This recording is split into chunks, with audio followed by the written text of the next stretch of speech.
Pardon, juste avant de commencer, sachez que cette émission est sponsorisée par mon spectacle Une Bonne Soirée qui est disponible sur une bonne boutique. Et si vous l'achetez sur une bonne boutique, il y a en plus 2 heures de bonus avec Navo où on explique toutes les blagues du spectacle. Petit code promo, avec le code Un Bon Moment, il y a 10% de réduction. Mais après, si vous dites que c'est pas assez cher, 9,90, ce que vous faites, c'est que vous pouvez mettre des pourboires. C'est encore mieux. Un spectacle pour une émission. Bisous!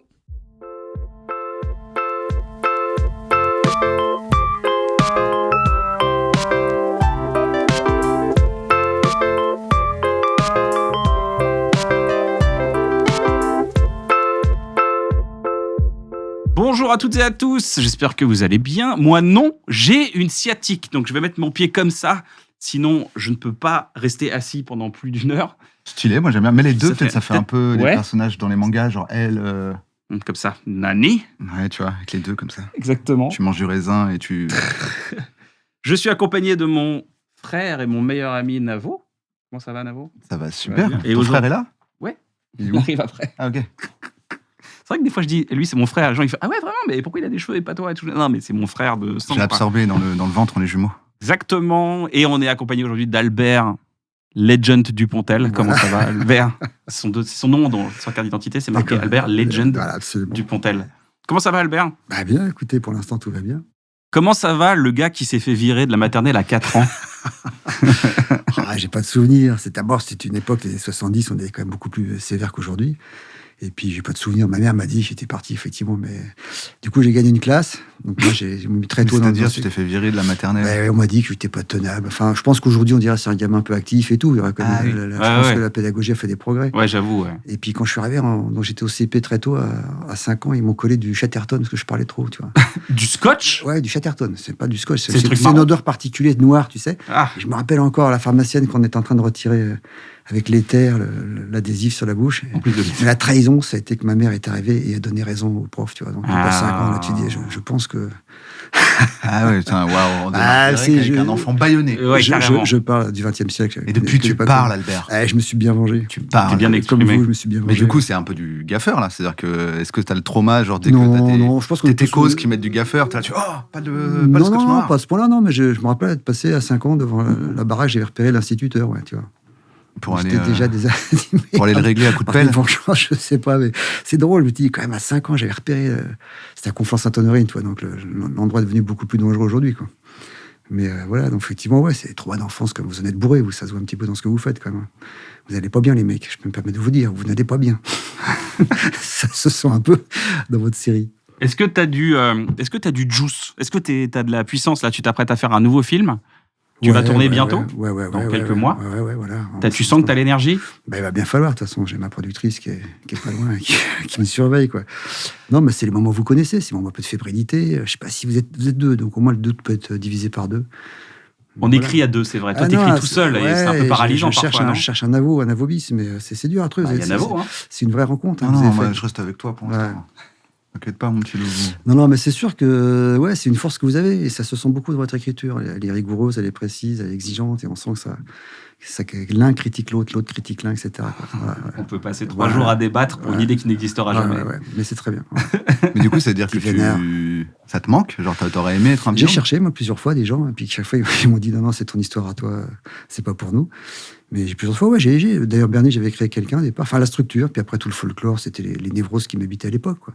Ouais, c'est ça, parce que c'est tellement névrotique. Ah oui, complètement, je l'assume totalement, ouais. Mais si tu veux, c'est une façon, comment dire, j'ai jamais eu d'ambition sociale, moi, c'est juste que ça me fait du bien de faire des films, voilà. Ça donne avec ton psy, sinon peut-être tu peux l'appeler et dire, bon, écoute, viens, on fait un film ensemble. Qui ça, pardon? Ta thérapeute ou ton thérapeute? J'ai pas, justement, la psychothérapie, c'est de faire des films. Okay. J'ai essayé une fois, je suis allé, j'ai dit, mais tout ce que vous me dites, je le sais. Toi, tu as l'air d'être habitué à ça. Moi, j'ai 20 ans. Mais non, moi, j'ai essayé une fois un grand moment de lassitude, et il m'a dit, mais 120 € pour me dire tout ce que je sais sur moi depuis longtemps, voilà, c'est pas la peine, quoi. T'as un peu le même réflexe, Navo. Moi, j'ai jamais essayé. Si, moi, j'ai essayé une fois de thérapie de couple. Ouais. Et vraiment, j'étais là, clairement, on est juste en train de parler devant un témoin. Ouais. Je suis en train de dire la même chose, et après, il dit, oh là là. Voilà, c'est peut-être pas, après, je juge pas, je suis peut-être mal tombé. Non, c'est vrai. Mais vraiment, j'ai très peu vu le. En fait, tu vois pas ce qui t'amène, quoi. Le truc qui me tracasse, moi, avec les psys, c'est que je trouve que c'est pas normal qu'ils soient tout seuls. En fait, il y a tellement d'histoires. Bon, en plus, là, maintenant, malheureusement, c'est hyper triste, mais tu vois, des histoires de Gérard Miller ou des gens comme ça. C'est-à-dire que. Ah oui. je ne comprends pas. Tu vois, je veux dire, je sais pas, tu te fais opérer, il y a du monde quand même. Ouais. Si le chirurgien, il sait pas ce qu'il fait, quelqu'un à côté qui regarde quand même. Forcément, ouais. Si tu te fais mal défendre, si ton avocat est véreux, il y a le barreau, il peut le perdre. Il y a une commission. Ouais. Je trouve ça hyper bizarre que quelqu'un dont le métier, c'est potentiellement de te dire des trucs qui peuvent t'influencer, qui peuvent changer ta façon de voir le monde, te faire te poser des questions. T'es seul avec lui et j'ai vraiment la sensation que c'est sûr qu'il y en a des très bien. Il est partial, quoi. T'es forcément partial. Si le gars ou la meuf, le gars j'imagine plus, mais pourquoi pas la meuf, est bizarre ou je sais pas, fait de la merde. Il vrille dans sa tête. Ou même il a pas la même vision que toi, j'en sais rien, il est facho, j'en sais rien, je connais pas sa vie. Commence à te dire des trucs. Il peut te conditionner pour des conneries. Et là, il t'explique que tu veux baiser ta mère et tout. Et toi, t'es là, tu dis, bon, bah, apparemment, je veux baiser ma mère. C'est bizarre. Ce serait bien qu'il soit 4 et qu'après, il y en ait un des, tu vois. Un qui, on va peut-être attendre pour cette démarche. Ils font des petites réunions, ils disent, bon, on fait quoi pour lui, tu vois. Comme les cancérologues, ils font des réunions. Ouais, tu vois, quasiment, je connais, il y a très peu de métiers où il y a une seule personne face à toi. Et en vrai, quasiment tout, je trouve qu'on remet pas ça en question. Quasiment tous les métiers où la personne est seule face à quelqu'un, tu vois, par exemple, le nombre de meufs qui remettent en question leur gynéco maintenant. Bah oui. Parce que, bah, c'est pareil, t'es face à une seule personne qui a quand même un truc dans ton intimité forte, tu vois, qui peut t'influencer, Je trouve ça bizarre que les psys soient pas une équipe. Et surtout, moi, je pense, je claque, pour travailler sur moi, faut être au moins 3-4. Parce que les fous, on est nombreux, quand même. D'où une seule personne, elle peut bosser sur WAM. C'est pas possible. Je veux une équipe de 3-4. Je pense que peut-être ça existe, mais on devrait... Franchement, ça serait bien. Ce serait une vraie révolution de dire on va avoir des quatuors de psy, et en fait... et ça coûte 4 fois plus cher. Donc... non, mais tu vois, parce que j'ai des potes, des fois, ils me disent ouais, mon psy, il m'a dit ça et tout. Je suis un peu en mode... ça me barre un peu éclaté, ton truc. Moi, un jour, j'ai quelqu'un qui allait voir le psy qui m'a dit... et à la fin de la séance, il m'a fait un câlin. C'était une fille, et j'étais là genre... un gros câlin. Pourquoi il t'a dit vous méritez un câlin? Et il lui a fait un câlin. Je suis genre... fais attention, ça commence là. Ouais, je sais pas. En tout cas, moi, j'ai un peu ce truc. C'est peut-être un mécanisme d'autodéfense, de déni ou de renvoi du truc, peut-être. Mais quand même, logiquement, je me dis, c'est bizarre que le gars soit tout seul là. Ouais, c'est vrai. Quand je vois la puissance que tu peux avoir juste en pote, tu vois, comment tu peux influencer, tu vois, ton pote, il te fait confiance, il te parle de son couple. En vrai, tu peux le faire divorcer ou se remettre avec la personne en 2 secondes. En une conversation, quoi. Ouais. Donc, je sais pas. J'avoue, c'est une bonne idée. C'est une bonne idée, ça. Faites des duos et des trios de psy, ça peut être, ça peut être très intéressant. Sur les binômes, on veut au moins des binômes. Au moins des trios qui se remettent en question. Qui disent, t'as pas l'impression que quand tu lui as dit ça, quand même, c'était un peu dur, tu vois? Ah, t'as peut-être raison, ouais. Ouais, tu vois, il y a un truc bizarre, quoi. J'avoue, ça serait stylé. J'ai eu une idée pendant que tu disais ça. Imagine ton psy, le mec, ça fait 10-15 ans que tu le vois, et à un moment donné, tu vois, il y a une manif de facho et tu vois ton psy qui est dedans. C'est genre, mais what the fuck? Qu'est-ce que c'est que ce délire? Exactement, ouais. Moi, je vois mon psy, je le vois vieillir, là, de plus en plus. Je le vois, il va partir à la retraite bientôt. Il commence à être. Ouais. À côté de la plaque? Non, il est toujours dans la plaque. Il est sur la plaque même. Mais c'est vrai que, à un moment donné, il va me dire bon, j'ai fini. J'ai fini le jeu. Allez voir quelqu'un d'autre, quoi. Donc tu dis il faut recommencer 20 ans là. C'est bizarre. Il y a forcément des fiches. Toi, t'as un univers beaucoup lié à la médecine aussi, Albert, parce que t'as bossé quand même dans un hôpital, même avant de. J'ai fait 5 ans de médecine, ouais. Ouais. Avant de me faire virer. 5 ans, c'est pas suffisant. C'est combien pour être médecin généraliste? Non, j'étais encore 1 an à faire, 6 ans, puis après j'avais le 7e et 8e année à faire pour être médecin, quoi. Voilà, mais le doctorat, tout ça, là. Ouais, j'ai quand même fait. T'as pas été interne? Si, t'as été interne? Non, j'ai pas été interne, c'était avant l'internat, justement. Mais ça raconte bien l'éphémérité de l'existence, si tu veux. Donc, une fois, j'avais calculé que entre la salle gynéco-obstétrique et les soins palliatifs, il y avait 2 minutes 47 par le monde charge, tu vois. Okay. Donc, si tu te dis, t'as 20 ans. Ça va vite, toute la vie. Tu retiens vite cette notion-là. Donc, c'est ça qui te pousse dans les salles de cinoche au début sans aucun calcul. C'est juste par fuite de la réalité, quoi. C'est basique. Hein. Mm-hmm. Ah, le cinéma, aller voir des films, c'était ton refuge. C'était mon psy à moi. Toi, j'allais voir tout. Eric Romer, Schwarzenegger, j'allais tout voir. Et j'étais bien, plutôt que d'être dans la réalité, t'es bien, t'es dans le noir, t'es au chaud, des fois, il n'y a personne, t'es peinard.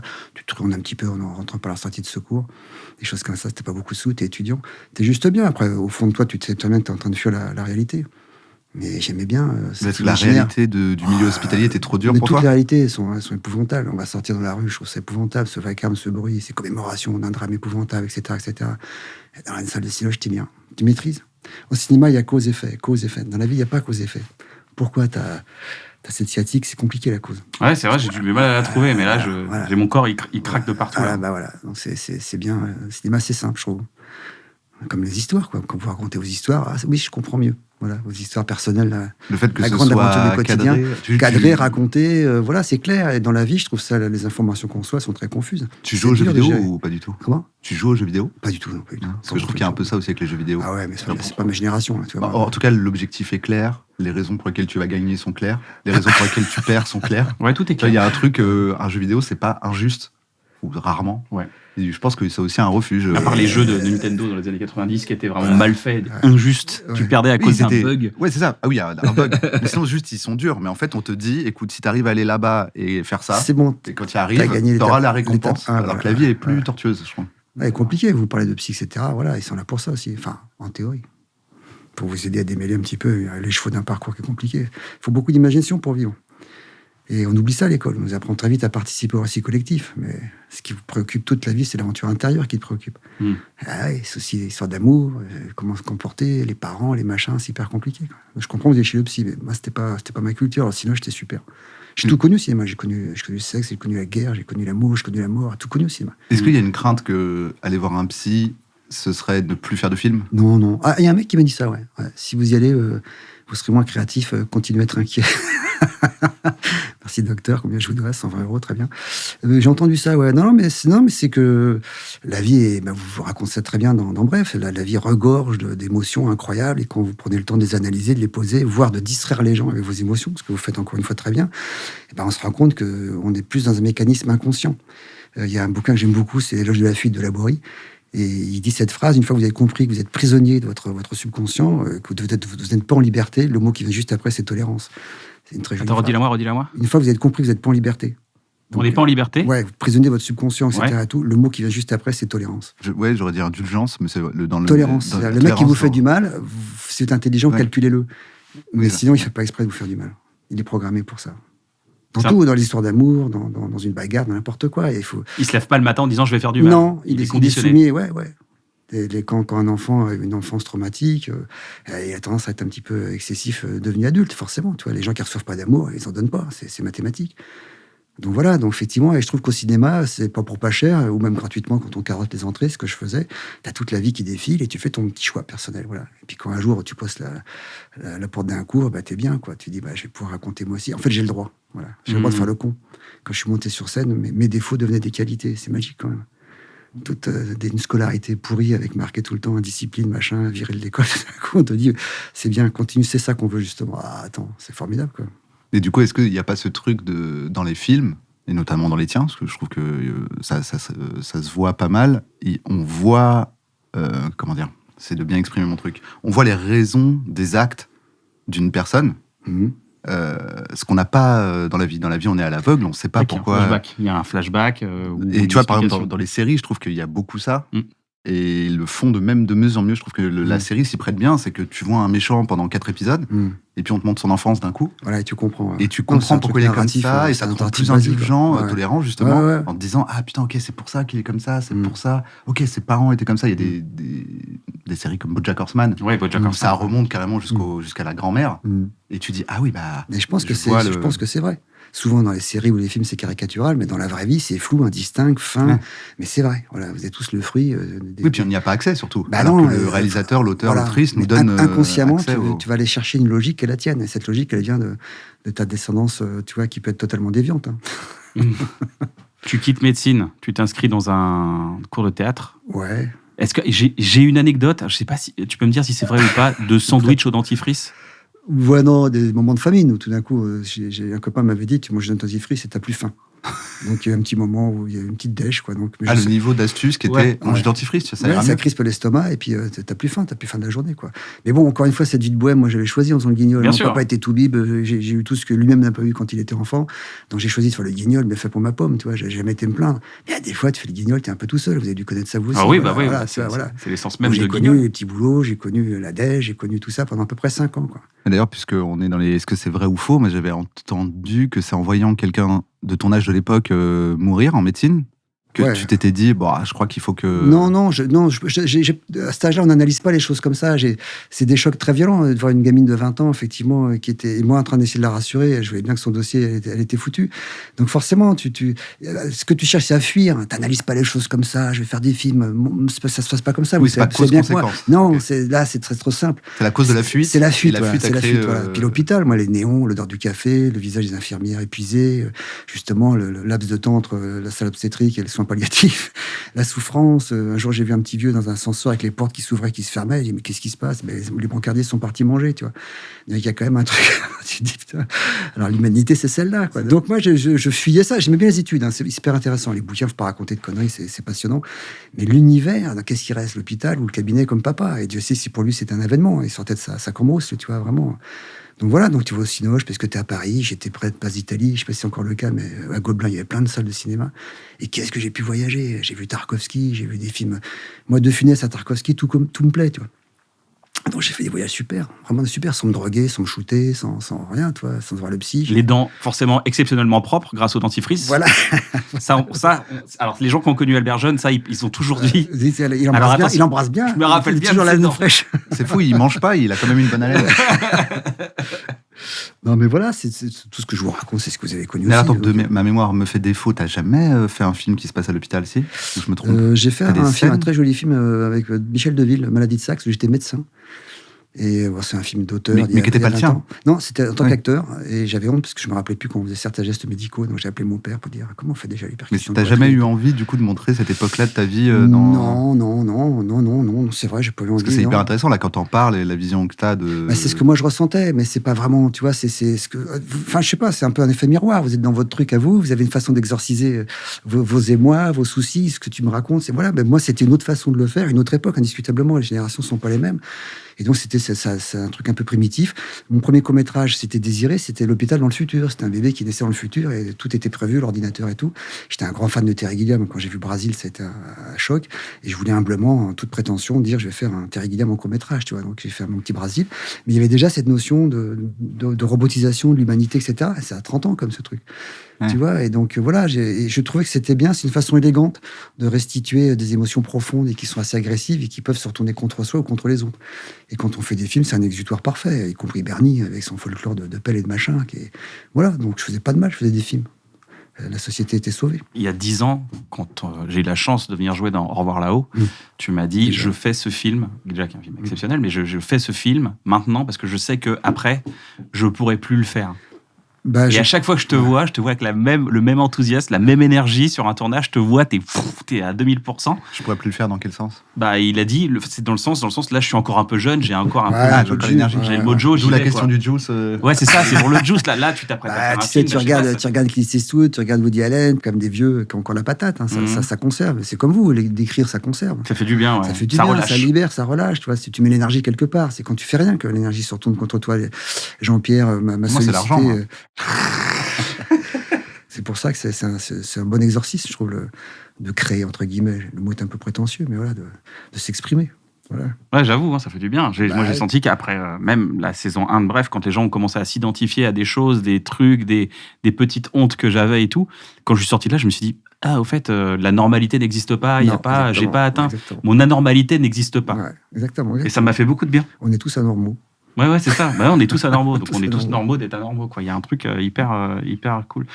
Quand tu rentres en cours de théâtre, là, tu fais quoi, 2-3 ans de théâtre, c'est ça? J'ai fait 2 ans avec un grand monsieur qui s'appelait Antoine Vitesse. Alors ça parlera qu'aux anciens. Bien sûr. J'ai fait un petit stage chez Ariane Mouchkine. Ça a été extrêmement révélateur. Cette femme est une génie dramatique. Fou, hein. Elle donnera de la vie à cartoucherie. La cartoucherie, ouais. J'ai passé 2 semaines avec elle. Ça a été révélateur.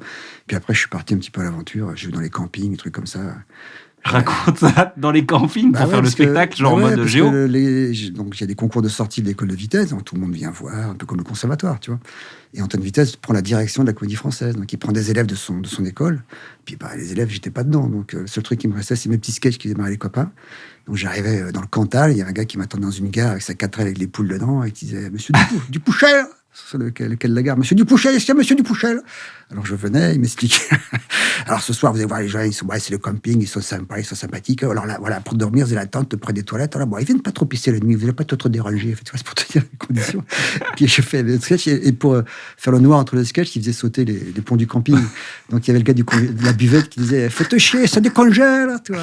Voilà. Attends, quand tu démarres comme ça, quand tu parles comme ça, c'est Rambo et compagnie. Voilà, quand tu parles comme ça, t'as beaucoup d'humilité. Les gens étaient prêts. Bah, ils se marraient. Hein. Moi, j'avais 26, 27 ans, je m'arrachais comme un fou furieux, tu vois. Ils me filaient 100 € le soir, donc mon mois était gagné quasiment, quoi. Ouais. Mais tu sais, vous le savez aussi bien que moi. T'as fait toi aussi cette période-là. Ça te pousse à beaucoup d'humilité. Et d'un seul coup, c'est plein parce que tu as fait un peu de télé et puis dès que tu rentres sur scène, les gens rigolent. Et je me disais, ça devient un peu de la triche. Voilà, tu vois, c'est un peu excessif. Les deux sont excessifs. Souvent, c'est de la triche les 5 premières minutes. Si après, t'es nul. Ouais, mais enfin, quand même, ils sont un peu, quand tu payes 100 balles la place, ils sont un peu acquis.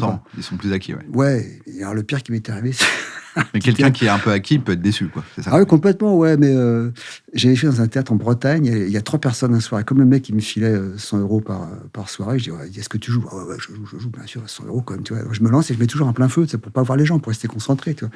Même si c'est un petit théâtre de Puis évidemment, j'entends le régisseur Albert, tu es con, Sartre, Madame Sartre. Ils sont partis, Albert. Ah, tu jouais seul? Bah oui, je soupçonne de m'avoir laissé jouer pendant 10 minutes tout seul pour se marrer. C'était pareil, j'ai même pas entendu les gens partir.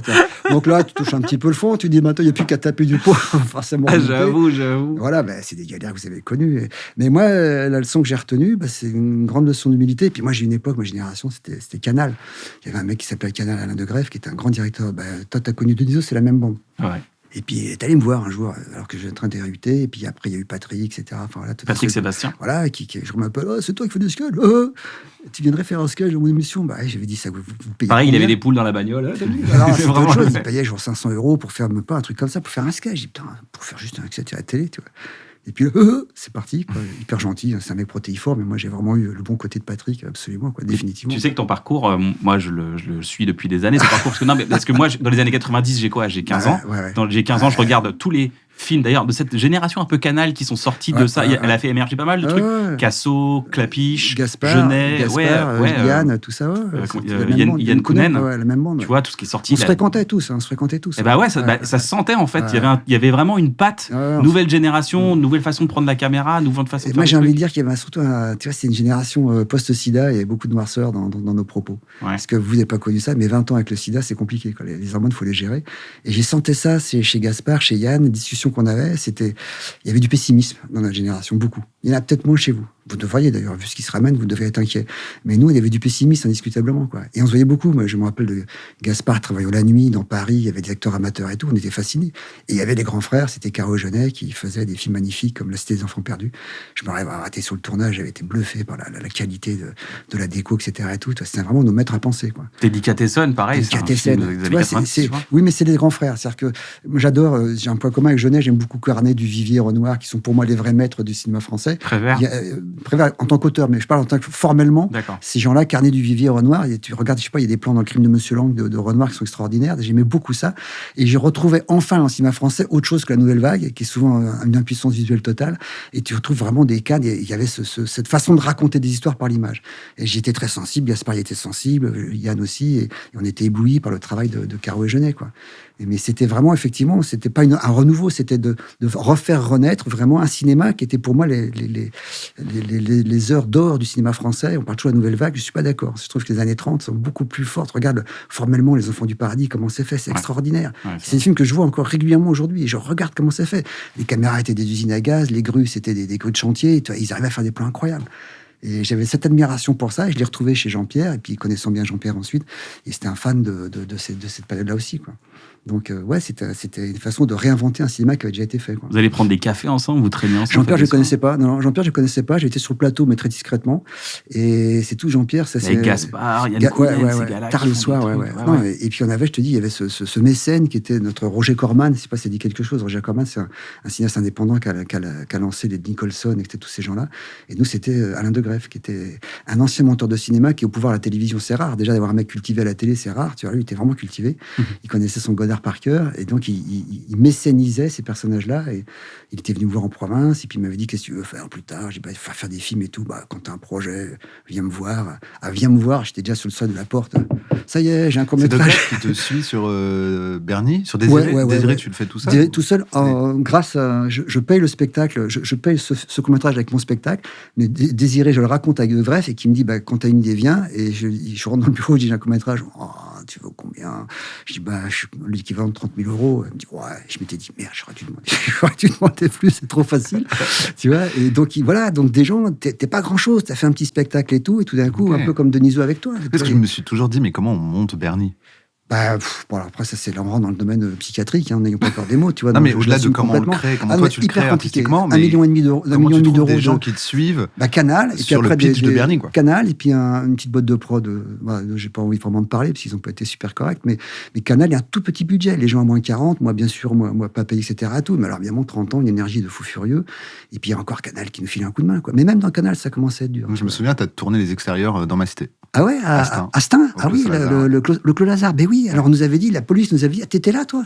La police avait dit, il y a Navo dans le coin qui est en train d'avoir vivre sur l'adolescence. C'est ça qu'ils ont dit, la police. C'est vrai, t'étais du Clos Lazare. J'étais du Clos Saint-Lazare. Parce qu'ils nous avaient dit, n'y allez pas. Déjà à l'époque, hyper gentil, on a été accueillis comme la seule rue, c'est qu'on a dit qu'on finissait le vendredi, et puis le régisseur a dit non, on finit le jeudi, parce que le vendredi, il n'y aura plus rien. Oui, mais en fait, c'est un peu qui tout double. Voilà, c'est ça. Dans ce genre d'endroit, si les gens sont sympas, tout le monde est sympa. Si tu parles un peu aux gamins, ils disent bon, ça va, c'est cool. Tu leur donnes un petit peu de trucs à faire. Une fois, il y avait du remue-ménage à la régie pendant une prise. Alors forcément, je m'indigne, je me tourne furieux. Chut. Et puis en fait, les mecs avaient un canoncier, puis je voulais juste un petit peu d'argent. Donc, pas de menace, mais ils ont tendance à donner un petit peu plus facilement.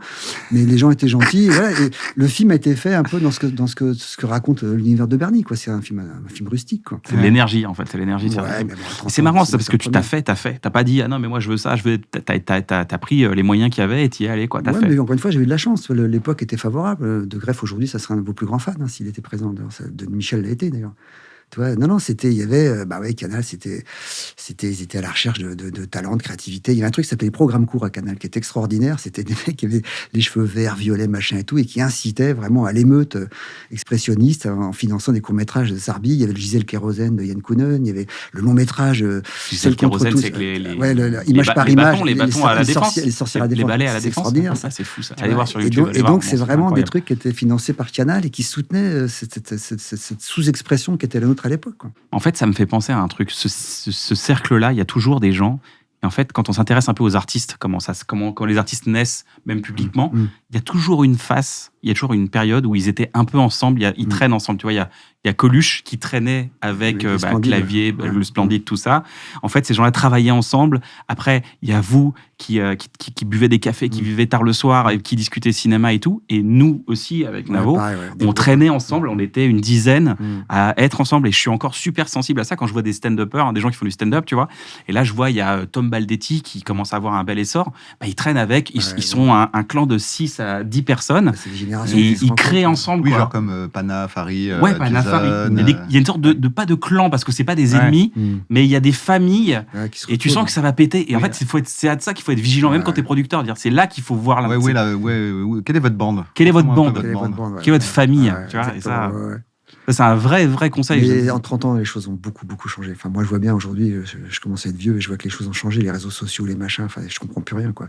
Et nous, c'était, comme tu dis, on tenait rendez-vous par téléphone, tu sais, avec... Passez-moi le 22 Agnières, on n'avait pas les portables et tout, et on tenait rendez-vous pour assister à des tournages, choses comme ça. C'était très artisanal. Mais ça créait une sociabilité plus forte. C'est qu'on prenait la voiture ensemble, on téléphonait ensemble, tu vois, il n'y avait pas les SMS, viens pas, je viens comme si, enfin, tu vois, et c'est vrai qu'on était proches à une époque. Je regrette d'ailleurs ce moment-là, quoi. J'étais très proche de Gaspard. On avait des trucs, il m'a fait découvrir plein de films, Gaspard. Des trucs dont j'avais jamais entendu parler, quoi. Enfin bon, voilà, bref. C'est marrant. Et quel conseil tu donnerais à Albert, là, qui rentre en cours de théâtre, là, toi maintenant, avec ta vision maintenant? Aucun conseil, tu vois. Qui pourrait être un conseil d'ailleurs à quelqu'un qui nous regarde, qui est un jeune qui veut se lancer, qui est en médecine. N'ayez pas peur, voilà. Ne ratez pas votre vie. C'est quoi le pire ennemi? C'est ça. Le conseil, rate pas ta vie. Non, mais rate pas ta vie dans le sens, ne fais pas ce qu'on te dit de faire. Ouais. Voilà, ne fais pas ce qu'on te dit de faire. Si c'est vraiment, fais une vraie psychothérapie. Est-ce que c'est vraiment ça que tu veux faire, ou est-ce que c'est pas le moule socioculturel qui te pousse à faire ça? Et si vraiment tu as des tendances artistiques et tout, au moins essaye. Essaye à fond. Mais essaye, quoi, tu vois. Moi, c'était un moment de désespoir, tu vois, j'assumais pas, tu vois. Je parlais pas de mon père, toute sa vie, c'était emmerdé à nous payer des études et tout. C'était un mec qui sortait de la zone. Quand il m'avait fait le guignol, une fois à la télé, j'avais rien dit, même pas dit que j'avais raté les études. Puis un jour, il me voit sketch à la télé, il a dit à ma sœur, c'est ça qu'il fait, ce con. Il était super déçu. Oh. Oui. Ouais, ça t'a blessé? Non, mais tu te sens un peu honteux, quoi. Ton père aussi, c'était pareil. C'était pareil, tout d'un coup, le même père. Il propose le droit, le machin, et puis tout d'un coup, il te voit en train de faire le guignol, tu dis, comme j'aurais voulu un avenir, un brillant avocat, maître Kojandi.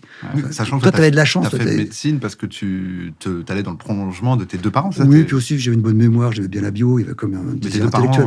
Ouais, dentiste et médecin. Donc c'est vraiment... Mais mon père sortait vraiment de la zone. Seul en terre battue, les années 30, la Seconde Guerre mondiale, j'ai entendu parler de ça quand j'étais môme. Ah ouais, bah oui. Ah ouais, résistant, tout bâtard.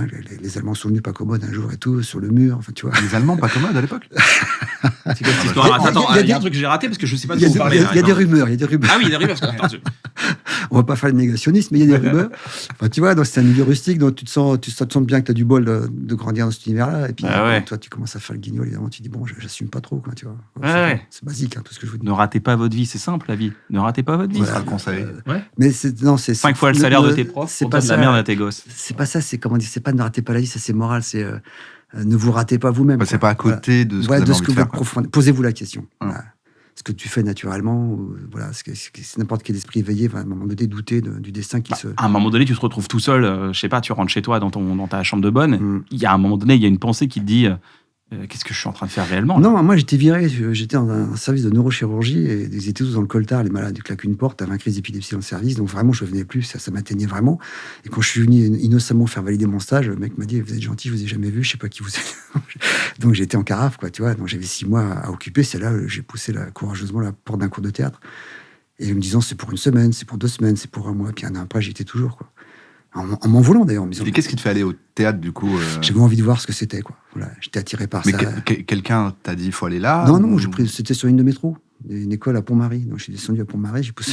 Ah oui, vraiment au hasard. Ouais, sur la ligne de métro. Et il y a un gars hyper qui est souvent venu jouer dans mes films, s'appelle Yves Pignot, qui est un grand pédagogue. Et il m'a vu. Et au bout de 15 jours, je lui ai dit voilà, j'ai plus de quoi de payer mon stage. Il m'a dit toi, tu payes pas, mais tu le dis pas aux autres. Tu vois, c'est quand même. Il avait le pif, hein, tu vois. Big up. Ouais, gros big up. Ça fait, merci. Ça fait quelques anecdotes. Alors, je sais plus, Danny Boone aussi, je crois, je sais plus, qui disent ça. Je me dis, mais les écoles de théâtre, mais ils gagnent pas d'argent ou quoi? Non, mais quand ça fait plusieurs personnes que j'entends où en gros ça ils te repèrent et ils disent écoute, toi tu payes pas mais le dis pas, je lui dis je le dis pas aux autres mais je reste là quoi. Je suis resté 6 mois et c'est un très bon pédagogue et il était client donc c'est comme quand vous faites des sketchs et quand les gens se marrent t'es encouragé, quand ils se marrent pas c'est peut-être pas une bonne idée. Ah oui, j'avoue, oui. Voilà, donc t'as un vrai client face à toi et ça donne une énergie de fou furieux. Ouais. Tu vois, et du coup l'ambition vient avec le rire. Donc après il y avait un concours d'entrée dans cette fameuse école dont je vous ai parlé chez Vitesse, je suis rentré, j'étais admis, j'ai pas compris pourquoi. Quand je passais le concours, tout était noir et donc je faisais un Georges Dandin avec une jeune actrice et l'idée géniale de la scène entre guillemets, c'était on arrivait dans le noir, on faisait si on se voyait pas. Et j'entendais les gens rire. Je ne savais pas s'ils riaient, parce que vraiment, on était ridicules. Mais vraiment, tu vois, je la prends maladroitement, boum, elle me rentre dans le pif, je saignais du nez pendant la scène. Maîtrise corporelle, tous ces Mais ils pensaient que c'était fait exprès, en mode. Je sais pas. Quel artiste? J'ai jamais su. Mais quel artiste? C'est un peu confus ce qu'on fait. Et puis après, ils te disent, quelqu'un m'a appelé pour une on est amis dans cette école. Ah bah super. Donc c'était chaud, on pouvait manger gratuitement, on se démerdant bien, il y avait des jolies filles, voilà, c'est basique. Et tout d'un coup, t'es dans un endroit où on a la même envie que toi, le même désir que toi, ouais, tout en sachant qu'on est marginal. Tu vois, quand tu parles de tes bandes, c'est ça. Quoi. Ouais, c'est vrai, t'as raison. On est tous marginaux. On est vraiment, pour la plupart des gens, on est des chômeurs. Ouais. Même, moi, tu vois, on est, voilà. Eux, c'est des chômeurs. C'est la normalité que je trouve anormale. Moi, j'ai toujours trouvé ça anormal, quoi. Voilà.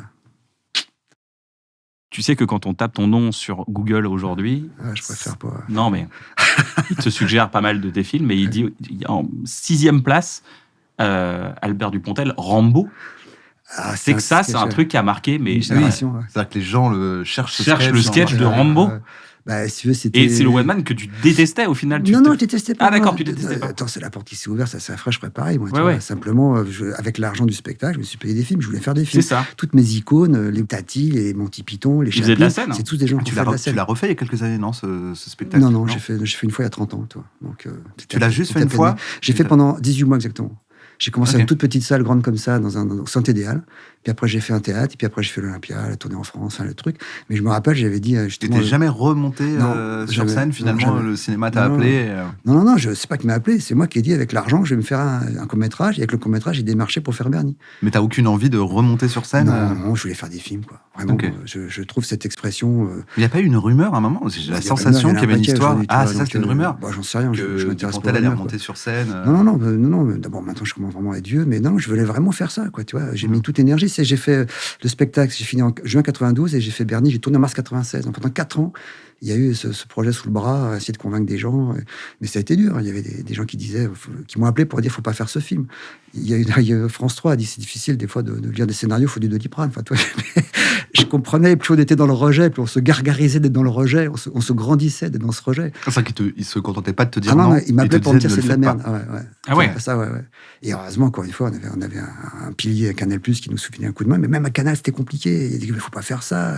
Il y a un mec qui m'a dit, mais c'est un film nazi, ce truc. Enfin, de quoi il parle, tu vois, et les films finis, c'est vrai qu'il y a eu, c'est sorti vraiment un peu pâté fracas, et on avait eu une projection, une avant-première, il y avait un journaliste qui est venu, et la seule personne qui est partie pendant la projo, c'était le journaliste. Voilà. Donc il n'y avait pas de presse. Et Canal a dit, ce jour-là, comme personne ne Albert, c'est pareil. Et personne. Il n'y a plus personne dans la salle. On arrête le film. Ouais.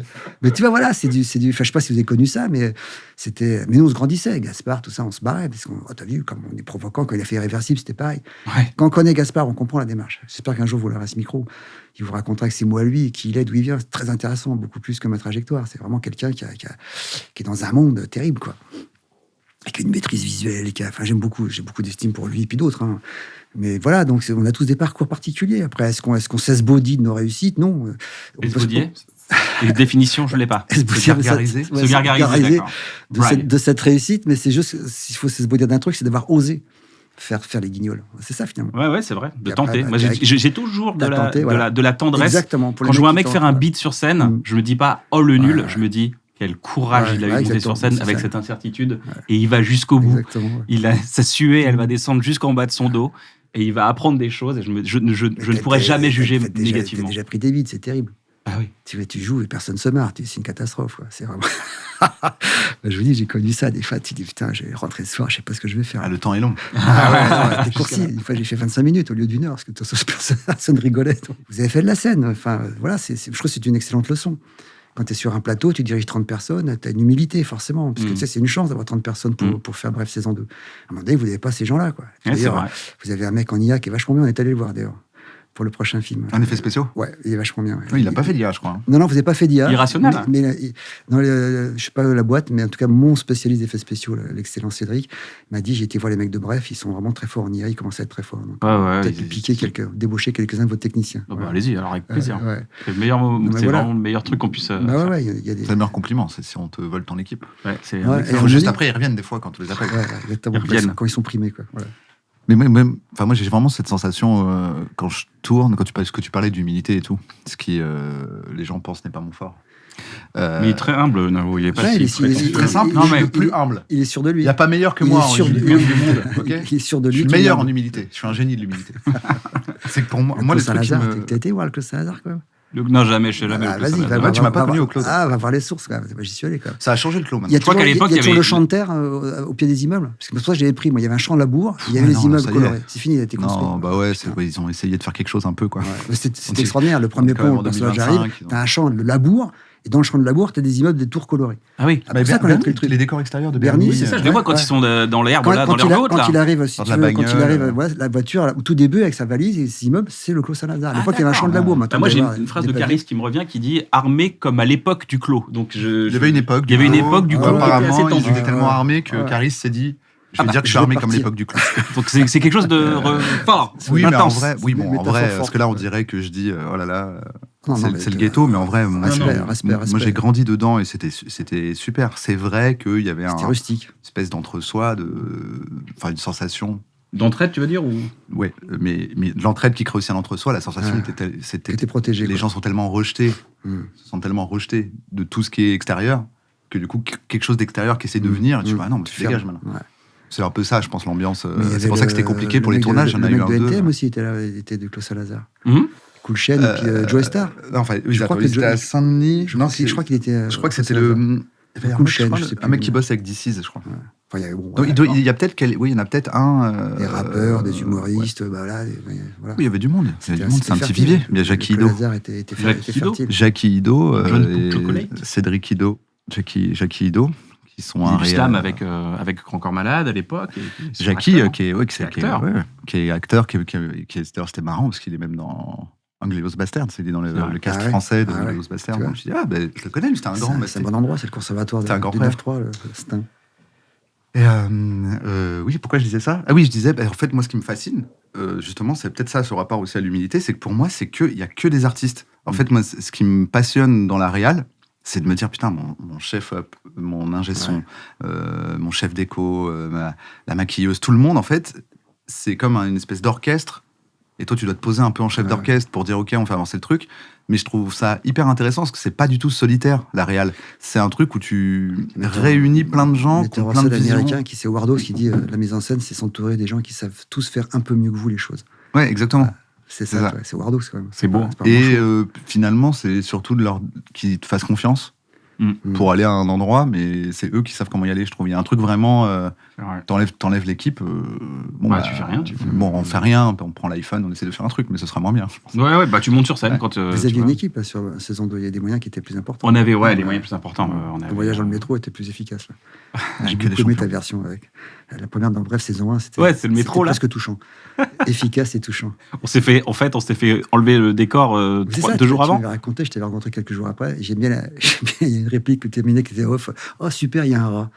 C'est ça. Oh cool les rats. C'est Lucien. Bisous Lucien. C'était très bien alors qu'il y avait rien, il y avait une porte vitrée avec deux chaises de transat. C'était très rigolo. De toute façon, on vient de la démerde. Ouais. Quand t'as un budget, tu dis oui, mais là on peut le faire comme ça. Oui, mais non, mais on n'a pas le moyen. Non, on va pas le faire. Je t'ai vu en casting, ça m'avait marqué ça.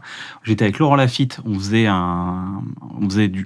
dans Voir là-haut, mais on a répété une scène à un moment donné ensemble. Tu donnais ta bague en pleurant. C'est ça, exactement. C'était ta version, je tiens à le dire, c'était la version de Cannes. Est-ce que je peux tenter un truc ? Il y avait cette scène très émouvante, vous pouvez donner ça à la femme qui est avec vous et tu donnais la bague de mariage. Ouais.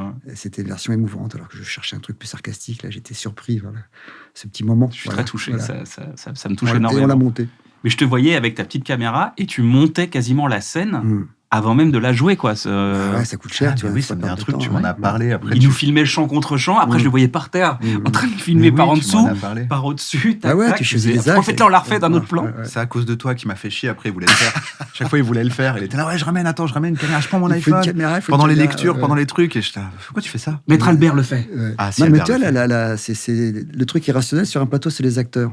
Tu vois, et la technique, tu la maîtrises toujours. Les acteurs, la scène, tu parles de Voir là-haut, quand Nils Astrup il arrive, la scène finale, pour moi, la scène difficile, c'était la confession du père qui connaît le fils. Et on me disait, champ de bataille et tout, on s'est beaucoup marré, on avait des sous, des explosifs, et pas de soucis. Et puis Nils arrive, et puis tu dis, ce qu'il dit, tant quelle humeur il va être, quoi. Il attaque la scène, Nils, à fond au taquet en pleurant. Et tu dis, c'est bien, il est au taquet, mais c'est pas maintenant qu'il faut pleurer, il faut pleurer plus tard, tu vois. Alors tu vas le voir en disant, écoute, Nils, on l'a, déjà pour rassurer. Mais techniquement, est-ce que tu peux faire juste l'émotion sur le petit gaffeur au 18 mm quand on avance sur toi ? Alors, il fait 2 fois après, super. Il me dit, je peux pas en faire 3e, mais c'était extraordinaire ce qu'il faisait. Et puis moi, je suis content de moi. Il dit, quel pédagogue, comment je les manipule, etc. Tu vois, vraiment très content de moi, quel metteur en scène. Et puis en tournée, les gens lui demandent avec moi à côté, sur le plateau, on était en province, et comment vous avez fait cette scène ? Et Nice, très calmement, j'ai démarré une scène complètement pourrie. Albert m'a dit que c'était bien. Il n'a pas du tout été dupe de. Oui. C'est de son humilité aussi, quoi. Un grand acteur qui j'ai compris, mais ne me l'a pas dit. Alors, c'est super. Voilà. On l'a. Dès que tu entends ça, tu dis oui. C'est bon, on l'a. C'est pourri, on va en faire 17. On fait une petite pause. Le gars appelle tout de suite. Allô, chérie. Le Réal me trouve nul. Il m'a dit qu'il l'avait en compte. Mais tu vois, non, chérie, il t'a dit, on l'a, celle-là, elle est bien, on en fait une pour moi maintenant. Mais il a été incroyable après, tu vois. Et c'est juste que, moi, ce que j'ai retenu, c'est qu'il était au taquet. C'est un grand acteur très pudique. Il a sorti des scènes d'émotion et son petit menton qui tremblait comme ça parce qu'il reconnaissait son fils, tu vois. Voilà, c'est des trucs que vous êtes confrontés tout le temps. Avec votre actrice qui est formidable. Laura Felpin. Voilà, très bien, formidable. Laura Felpin, il y a même pour raconter un peu aux gens ce qui se passait, des fois, c'est que je lui demande, est-ce que quand tu es dans un état, je peux t'envoyer des phrases et tu restes dans l'état et tu pars, quoi, comme ça, pendant la prise. Et notamment, devant la révélation avec Ben, quand elle engueule Ben pour lui dire, vas-y, casse-toi de chez moi. Des fois, elle disait la phrase, je fais, vas-y, mets-la toute seule, et vas-y, là, comme ça. Et en fait, elle était là, elle recevait le truc, ça faisait, elle le sortait. En fait, il y avait qu'à charger la... C'est le seul personnage que vous n'avez pas gracié, c'est Ben, pauvre Ben. Alors, on a eu un débat là-dessus. On a un débat là-dessus. Vous auriez dû le gracier. Ouais, mais moi, je suis dans ta team. Lui, il est d'accord. La tolérance, l'indulgence. Vous êtes tous graciés. Justement, c'est un peu dommage. C'est un peu le sujet, là, quand je disais dans les séries, ce qui est cool, c'est que, tu vois, s'il y a une saison 3, peut-être qu'il faudra comprendre toute son enfance. Pourquoi il t'arrive à faire ça? On a mis pour les plus, ceux qui étaient attentifs, on a mis des petits éléments, on comprend qu'il boit beaucoup, on comprend que son père était alcoolique, on n'entend pas trop parler de sa mère. Il y a des trucs qui se mettent en place. Et donc, c'est un débat qu'on a parce qu'il faut trouver le bon équilibre je suis d'accord, de comment tu pardonnes ton antagoniste. Sans tomber dans la morale judéo-chrétienne. C'est ça, voilà. Je suis d'accord. Ou à l'inverse, dans le pardon trop facile. Je suis d'accord. Je dis pourquoi on le pardonne, ce type, il ne mérite pas, quoi. Capra pardonnait beaucoup, mais aujourd'hui, ça fait désuet comment il pardonne. Tu vois, c'est les années 30. Il a le pardon facile, mais voilà, c'était le sens de Capra, c'est justement il faut sauver les personnages. Oui, puis je pense qu'on est quand même beaucoup maintenant dans une époque où les excuses pas sincères. C'est manichéen à fond l'époque actuelle. C'est ça, puis même les excuses pas sincères, c'est vraiment devenu un truc de com qui existe. T'as des gars, ils disent pardon et tu dois bien réfléchir avant. Tu te dis, attends, il a dit pardon, mais est-ce qu'il a dit pardon? Est-ce qu'il a une carrière et qu'il veut la garder? Mettre un tweet en disant pardon, c'est facile. Et donc, c'est un peu ce débat-là qu'on avait sur qu'est-ce qu'on en fait. Donc, effectivement, à la fin. Critique, je vais pas mettre. À la fin, il n'est pas gracié, mais parce qu'il n'est pas gracié. Non, t'as raison, il n'est pas gracié. Mais en antagoniste, il n'a pas fait la démarche que le héros essaye de faire. Exactement. Voilà, il venait en symétrie du héros. L'introspection, il ne la fait pas. Voilà. Et donc, on lui propose. Par contre, on lui a proposé. Ouais, mais il est alcoolique, et puis il est fou de jalousie, etc. Non, mais moi, je suis avec toi. Mais je dis indulgence parce que je trouve que tolérance, c'est quelque chose d'un peu condescendant. Le mot a un peu changé. Pour moi, je tolère pas quelqu'un de différent. Je l'aime. Vu comme tu le dis, oui. Mais je parle de tolérance. Il y a un truc de je tolère. Ouais, je vois ce que tu veux dire. C'est pour ça que je dis indulgence, je trouve que c'est plus. Mais indulgence, ça peut être une forme de résignation aussi. La tolérance, le dialogue est encore possible. Je cherche le bon mot. Voilà, je sais pas, mais tolérance, je parle d'un bouquin que j'ai lu, L'âge de la fuite de Laborie, je vous recommande, ça va te passionner. C'est un comportementaliste Laborie, c'est le premier qui a inventé les tranquillisants sur Terre dans les années 50, la chlorpromazine. Et il a inventé, du coup, des chirurgiens, il est devenu comportementaliste, il a écrit plein de bouquins, et dont Alain Resnais a fait un film qui était Mon oncle d'Amérique, je crois, je dis pas de conneries.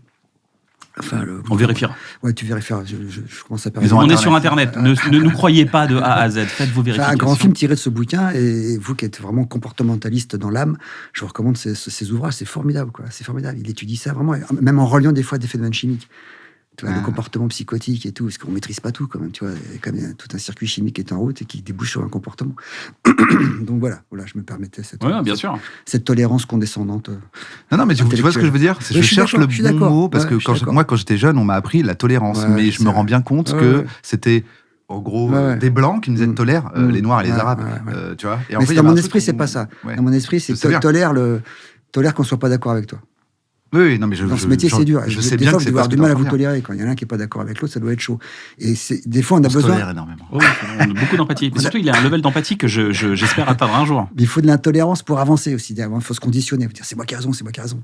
Puis on t'as pas raison, quoi. Bon, ça, c'est dans notre petit boulot, c'est pas dangereux. Mais dans la vie, c'est vrai. Voilà, c'est pour ça que je vous parlais de ce bouquin. Voilà. Je dois relancer là? Tu fais ce que tu veux, je peux relancer si tu veux. Relance. Bernie, alors tu faisais dans l'ordre? Je faisais. C'est vrai que j'étais dans l'ordre. On n'est pas allé à Hollywood? Non, il y a eu des tentatives. Mais bon, alors j'ai eu un grand contact avec une star de l'époque qui m'a appelé un jour, c'était Robin Williams. Non. Ouais, c'est sûr. Tu dis ça comme ça. Elle est pas mal, ma relance. Waouh. Alors un jour, j'ai un copain qui me dit, tu sais, j'ai un copain américain avec qui j'ai peut-être travaillé d'ailleurs. Il propose un truc. Et il me dit, tu sais, j'ai un copain Robin Williams, je vais passer une cassette de Bernie. À l'époque, c'était des cassettes. Il n'en revient pas. Il va t'envoyer un mail. Alors je reçois un mail reçu. Bernie, c'est Chaplin sous acide. Signé Robin Williams, c'est quand même une bonne définition. Et puis un jour, je suis à Paris, coup de téléphone, c'est Robin Williams, can I speak to Mr. Dupontel? Je dis, ouais, c'est moi. Puis je croyais pas que c'était une blague, quoi. Je dis, allez, qui c'est? Il dit, si, je vais vous passer ma mère. Il me fait sa mère au téléphone. Mais authentique, hein, ça dure, mais je te jure, 5 minutes. Il est incroyable, ce mec-là. Je dis, est-ce que vous voyez, c'est vraiment. On peut se voir. Il me dit, venez, je suis au Ritz. Tu vois, c'est un petit hôtel sympathique. Je connais pas. On ouvre la partie. Et on a passé 2 heures dans sa suite à papoter. Il me racontait. Il sortait d'une grande. Très copain Spielberg. Donc, il me racontait comment Spielberg avait fait Soldat Ryan à cette époque-là. Et puis après, voilà, il y a eu, j'avais écrit un scénario, le numéro 2 de la Warner, grâce à Jean-Pierre d'ailleurs, qui lui est passé Bernie aussi, il m'a dit, venez à Hollywood. Et puis en fait, Hollywood, au bout de 6 mois, ils avaient ouvert les bras, mais ils les avaient jamais refermés. Donc, si tu veux, j'ai un peu ramé. Je dis, bon, allez, je vais rentrer, faire mon petit film en banlieue. Ça peut être dangereux, tu peux passer des années. Enfermé dehors, du coup. Voilà, c'était enfermé dehors. Ouais. Moi, j'étais vraiment enfermé dehors. Sur un mec qui trouve un costume de flic. Alors, on a fait là aussi, on est revenu aux sources comme Bernie dans la banlieue. Enfermé dehors aurait pu être Locked-Out, c'était écrit en anglais, traduit, et j'ai même des rendez-vous prestigieux avec Penelope Cruz, tout ça, puis ça s'est jamais fait. Puis tu dis, je perds mon temps, basta. Quoi. Et je suis rentré vite dans ma petite maison sympathique. Pourtant, il y a Jean-Pierre Jeunet qui t'a dit, ne va pas dans ce piège. Jean-Pierre m'avait raconté Alien. Il m'a dit, tu sais, je bouge en travelling, réunion jusqu'à midi pour savoir pourquoi vous avez bougé. Parce que nous, on a signé un board, là, vous avez bougé le travelling, toi. Mais Jean-Pierre est d'une souplesse et à la fois inflexible et souple, je sais pas comment il fait. Il est d'une tolérance incroyable, pour le coup, tu vois, au sens vraiment péjoratif, sur le bon sens du terme. Il tolère des trucs. Les actrices lui disaient, viens, passe à l'hôtel, je vais te montrer ce que je vais faire. Tu vois. Il demande à 360 à son grand chef-op, là, Darius Khondji, et alors, il ne le veut pas 360, c'est compliqué, ou je mets ma lumière, etc. Et tout. Il fait une prise, et puis après, il dit, on va faire la deuxième prise, il se retourne, il est plus 180 degrés, l'autre, il avait réinstallé son truc, et puis il dit, si tu fais ça, si tu changes, je me barre. Ah ouais. Jean-Pierre, il a la fermeté, la souplesse d'esprit, il dit, ok, bon, on va faire comme ça, je vais me débrouiller, quoi. Il a une souplesse, il faut, pour les grands metteurs en scène, il faut s'adapter aux gens, ce qui n'est pas du tout mon cas, donc c'était un peu mal. C'est-à-dire que son chef-op, son mécano, son chef-op, un grand chef-op, c'est Khondji, c'est un grand chef-op. A refusé un plan. Il a fait un plan 360, le temps qu'ils disent, on va voir les acteurs pour dire voilà comment on va faire pour la suivante, il s'est retourné, tout était c'était coupé en deux, tu vois, donc bon, voilà. Pour expliquer un peu aux gens, c'est vrai qu'on prépare un film, et quand on prépare un film, on dit, pour cette scène-là, on l'imagine avec ça.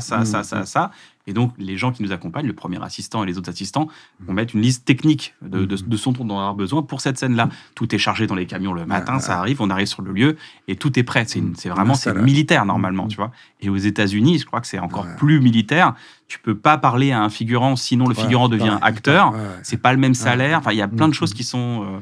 Non, mais c'est surtout que tu demandes un plan à ton chef-op, et puis il te le refuse à la deuxième prise. Il faut quand même avoir une drôle de force de caractère pour continuer le film, tu vois. Donc voilà, c'est Hollywood, c'est compliqué, quoi. Mais j'ai toujours beaucoup d'admiration pour les Européens qui ont réussi Hollywood. C'est une sorte effectivement de souplesse d'esprit à avoir qui n'est pas donnée à tout le monde, quoi. Ouais, et puis à un moment donné, tu peux sentir un peu l'enflamme. Tu te dis, putain, je vais aux États-Unis, ça va être fou. Oui, en même temps, si tu sais, là-bas, ceux qui ont le pouvoir, c'est les producteurs et les stars. Le metteur en scène comme vous, en France, on a de la chance. L'auteur-réalisateur a beaucoup de pouvoir en France. Mais tu peux vite te faire fucking Kassovitz. Ouais, mais c'est vrai, tu peux faire virer, YouTube. tu vois, donc c'est vraiment compliqué, quoi. Donc j'étais bien content de rentrer en France. J'ai des super artisans, comme tu dis, ces artistes, tu vois, ces gens avec qui je travaille. Mais voilà, il y a eu un vrai intérêt. Robin, quand même, à l'époque, c'était méga star et tout. Puis il me laissait des messages, des fois. Ah ben, tu es le meilleur. Puis un jour, j'allais le revoir, puis on m'a dit qu'il était malade, puis il est mort. Voilà. Ah mince. Triste. Ouais. Mais Fozard était confondu de la gentillesse et la disponibilité de ce personnage, c'était impressionnant. Très impressionnant, mec. Voilà. J'avoue, coup de fil. L'anecdote, elle est stylée, j'avoue. Après, c'est pas, je vais à Londres présenter le créateur, et puis avant ça, je fais Bernie, et je vais dans une soirée où je voulais pas vraiment aller, et puis je devais dire merci à des gens qui m'avaient fait un coup de main, et je rentre et je vois Terry Jones des Monty Python. Pour moi, c'est comme si j'avais rencontré John Lennon.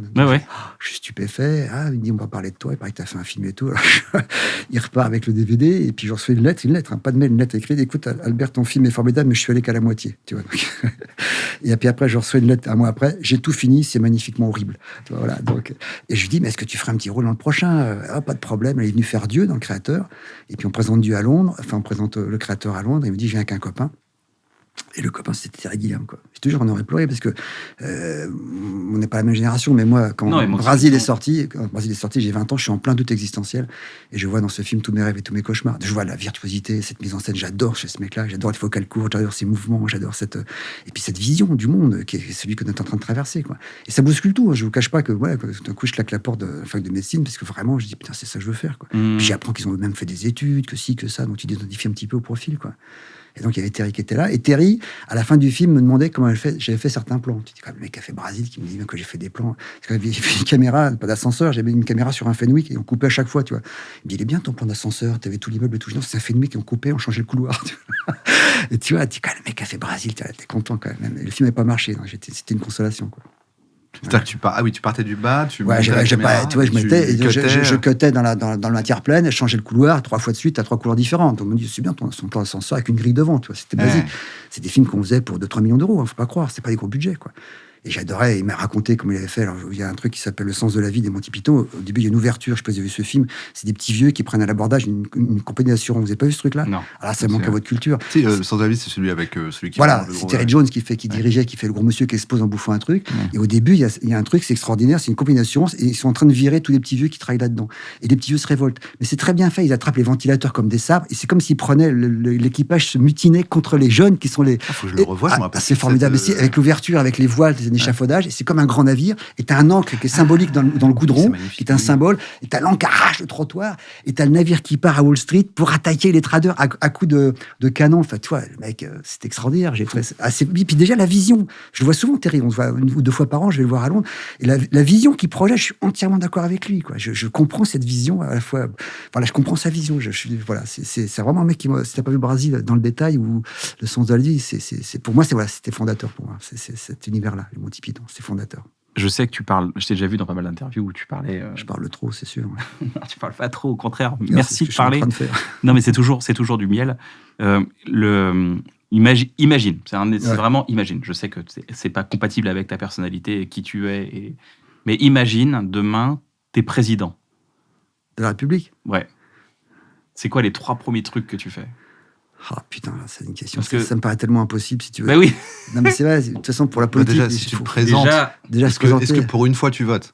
Quand même, là, tu te présentes, tu peux voter. Ouais, mais je vote pas, si tu veux, parce que c'est ça qui est compliqué de dire. On me reproche souvent de ne pas voter, mais la première fois que j'ai eu le droit de voter, c'est entre Chirac et Mitterrand. Il y en avait un qui était Premier ministre quand j'étais à l'école primaire, donc Chirac, et un autre qui était ministre de je sais pas quoi, justice à l'intérieur, quand mon père était en Algérie. Donc l'écho que j'ai eu, il dit, ce mec-là était au courant de ce qui se passait. Donc il rejetait les deux. Donc depuis, j'ai une attitude prudente, je les trouve pas recevables. Pour se présenter, il faut drôlement culotté, il faut drôlement inconscient. Le mec au pouvoir aujourd'hui, il veut toujours pas partir. Toi, tu dis, De Gaulle est parti pour moins que ça, quoi. Donc c'est quand même des psychies très particulières. Il y a un peu au casque. On est arrivé, on t'a forcé. Voilà, c'est tout. Maintenant, t'es président. T'as pas le choix. C'est vraiment un cas de figure. Il y a un bureau beaucoup trop cher devant toi. On était d'accord avec toi. Du coup, on a dit, écoutez, on va arrêter avec tous ces gens qui veulent être les chefs de la France. On va tirer au sort. On tire au sort et c'est toi. Ça porte un nom, ce que tu viens de dire. Je trouve que le peuple devrait désigner. Mais ça porte un nom. Mais ça tombe sur toi, du coup. Ouais. Je prends les mémoires de De Gaulle, déjà. Il y a 2 mecs qui sont impressionnants, c'est Clémenceau et De Gaulle. Ils n'ont pas fait des choses bien, hein. Mais ils sont impressionnants de résolution, d'honnêteté, d'intégrité. Clémenceau, c'est le fameux J'accuse, dans lequel il a brandi la lettre de Zola. C'est lui qui dirigeait l'Aurore, le journal. Et puis De Gaulle, qui a fait beaucoup de choses sociales, était un conservateur catholique. Donc c'est pour ça que la notion de droite-gauche m'échappe complètement, quoi. Si y a de gauche, c'est envie qu'on partage les richesses, je suis de gauche. Si y a de droite, c'est envie qu'il y a la cité, etc., je suis de droite. Enfin, tu vois, c'est compliqué aujourd'hui. Le discours est devenu complètement manichéen.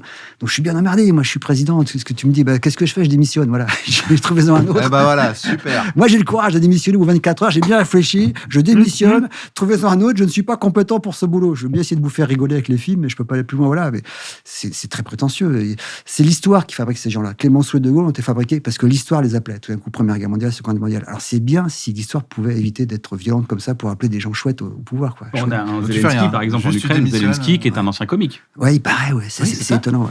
C'est le gars qui faisait des sketchs shows à la télé. C'est drôle. Il faisait marrer tout le monde. Maintenant, il est en guerre. Tu te rends compte un peu.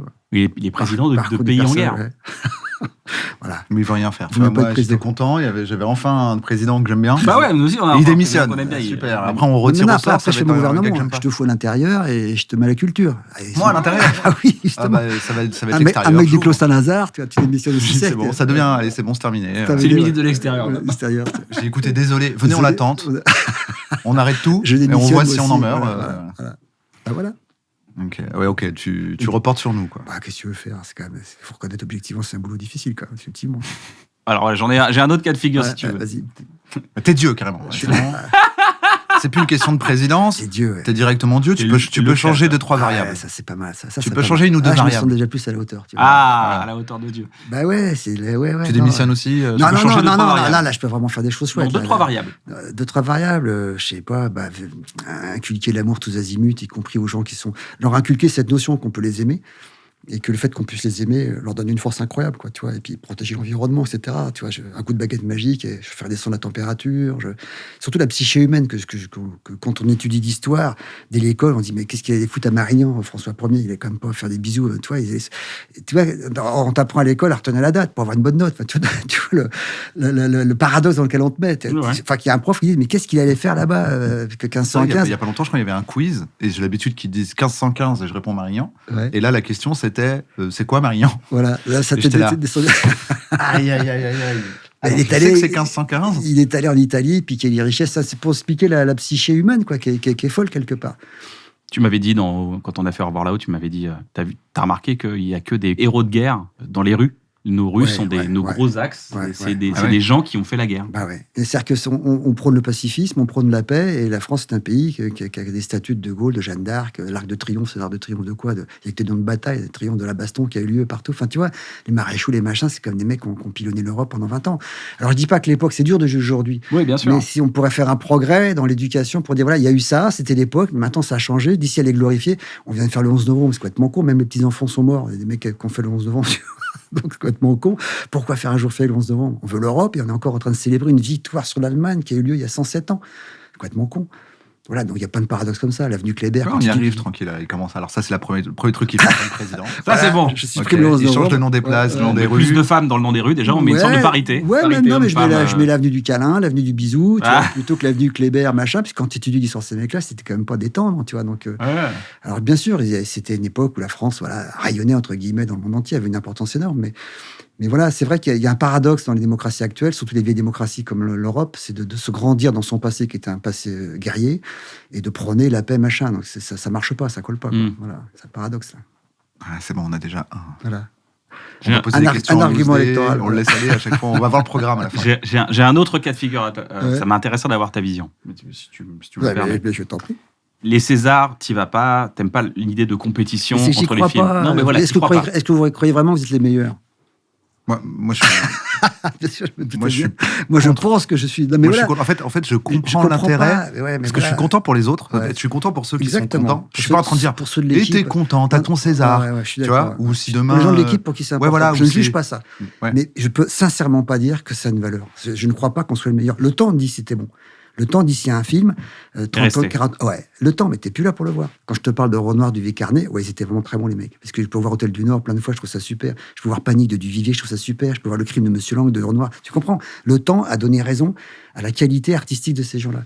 Mais à l'époque, ils étaient très décriés. Hein. Beaucoup de gens disaient c'est complètement nul. Enfin, ils étaient, voilà. Donc, les Césars, je suis toujours embêté par rapport à ça. Parce que quand il va pas, on va me reprocher. Des grands metteurs en scène m'ont dit tu craches dans la soupe. Je dis, non. Oui, parce que je pense qu'il y a des gens qui se disent que c'est prétentieux. C'est de l'arrogance. Ça ne l'est pas. C'est arrogant, alors qu'effectivement. Non, je suis pas. Si j'y vais, je suis pas honnête. C'est gênant. Ouais, c'est gênant. C'est plus, je pense que ça me gênerait. Voilà.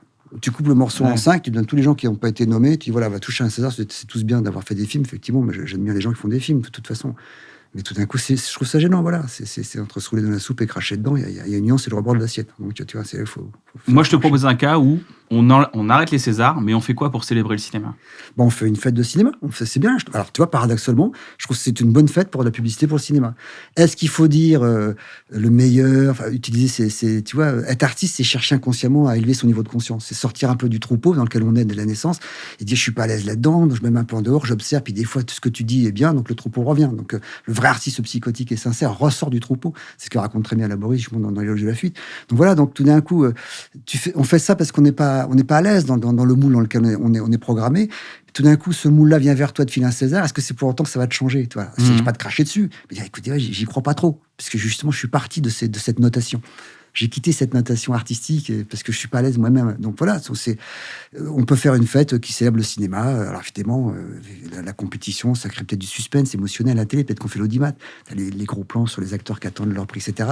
Mais je sais que des acteurs très célèbres, un mec comme Devers, qui est un acteur formidable, était très malheureux de pas avoir de César. Mais au moins, il est cohérent. Ça veut dire que du coup, il se dit... Pour lui, c'est important. Ouais, voilà, pour moi, c'est important. Voilà, exactement. Moi, le truc qui me fait un peu bugger, c'est que quand tu l'as, ça change rien.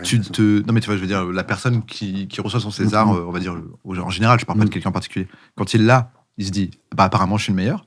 Ouais. Et quand il l'a pas, il dit, putain, ils sont gourés. Et soit tu y crois vraiment, tu crois que c'est vraiment une compétition, que c'est comme la course à pied et que tu as couru moins vite que les autres. Sauf c'est une question de goût. Le sport, je comprends la compétition. Mais c'est une question de goût. C'est comme à l'école. Quand on dit tu as une bonne note, donc quand tu as une mauvaise, t'es con. C'est complètement réducteur, la note, t'es d'accord. Tu peux avoir des mauvaises notes et être très intelligent. C'est oui, l'intelligence émotionnelle, c'est une intelligence. Exactement, mais même la logique de l'école, c'est pas forcément la logique de tout le monde. Moi, j'étais nul en maths, tu vois, pendant longtemps, j'ai cru que j'étais con. En fait, non, pas du tout, ça m'intéressait pas, c'est une logique que je comprends pas. Tu as réussi à faire médecine en étant nul en maths? Ouais, mais j'étais bon en physique, chimie, etc., bio, il y a des astuces quand même, tu vois. Mais pour te dire, c'est que c'est vraiment facile je trouve ça infantile, en fait. D'ailleurs, c'était pas français, c'est américain. Les Américains sont en compétition pour tout. T'as le meilleur figurant, t'as le meilleur pub, enfin, c'est complètement débile. Et ça date de 75. Quand j'étais môme, je me rappelle qu'il y avait les Césars qui sont arrivés, ça n'existait pas avant. Et donc cet asservissement culturel de l'Europe à cette culture infantile, dynamique, enthousiaste, originale américaine, elle est manifestée là-dedans. Et ce que je trouve dommage, c'est de voir des gens très heureux parce qu'ils l'ont, ou malheureux parce qu'ils l'ont pas. Dans les deux cas, tu vas dire, vous vous trompez, les gars. T'as fait ton film, il est bien. Ce qui est bien, c'est les entrées. Quand tu fais des films qui marchent, on en a fait des films qui marchaient, t'es juste soulagé, t'es même pas fier. T'es soulagé, je vais pouvoir en faire un autre. Ça, oui, ça, c'est vrai. Ça, j'y crois, oui. Quand le dernier second tour a moins bien marché, j'étais déçu. Dis flûte, on a raté quelque chose avec le public, tu vois. Mais Adieu les cons n'a pas été relancé parce qu'il a eu des Césars? Non, Adieu les cons est arrivé dans un contexte absolument délirant, c'était le Covid. Donc il a fait en 10 jours, je crois, 600 ou 700 000 entrées. Puis après, ça a arrêté. Et nous, on s'est dit, c'est mort, quoi. Peut-être que les Césars ont aidé à ressortir. Mais c'est pas ça. Il est ressorti. Il est ressorti parce que les cinémas rouvraient. Et puis, il avait eu 10 jours d'exploitation, c'est tout. Je suis pas sûr que ce soit un élément déterminant. Parce qu'un César, que les gens se précipitent. Un Oscar, oui. Si c'est un Oscar fait par des Français, c'est sûr que tu peux avoir des gens tout d'un coup en France qui vont aller voir le film qui a eu l'Oscar. Ok. Parce que moi, je me disais, c'est peut-être le. Non, c'est qu'il est ressorti. Et puis les gens allaient voir le film. Peut-être que les salles se disent, il a eu le César. Ça fait de la pub, ça mange pas de pain à un moment donné où vraiment on a besoin d'exister. Mais on en avait eu aussi sur Au revoir, on en avait aussi sur. Tu vois. Voilà, mais. Donc, du coup, par quoi on remplace? On remplace par les Césars, mais sans la compète? Je sais pas, j'ai pas de réponse. Une espèce de table ronde où on est content. J'ai pas de réponse de ça. Je sais pas quoi me dire par rapport à la compétition. Je trouve ça bien la course à pied ou le sport, mais le goût, c'est compliqué quand même. Est-ce qu'au moins, il faudrait pas juste on considère que tous ceux qui sont là ont gagné? Pourquoi est-ce qu'il y a besoin qu'il y en ait un? Oui, c'est ça. Au moins de dire, vas-y, les 5 là. Où tu dis, il y en a, je suis pas le seul à parler de tous ces arts, mais où tu dis, c'est une grande fête du Cinoche, on monte des extraits de films et tout, et puis on dit, nous, on trouve que notre goût, l'Académie, c'est plutôt ce film-là qui nous a le plus plu cette année. On va pas dire le meilleur, c'est juste une question d'adjectif. Le film qui nous a le plus plu cette année, c'est celui-là, mais attention, les autres, c'est vachement bien aussi, etc. Voilà. Il y a certainement de façon de tourner les choses, parce que ça, c'est bien, qu'il y ait vu les dangers que le cinéma actuel. C'est ça qu'il faut faire. Voilà. Moi, j'ai une idée. On fait un truc, on invite des gens du cinéma qui ont fait un film cette année-là, et ils doivent dire 3 films qu'ils aiment bien de cette année. À part le leur.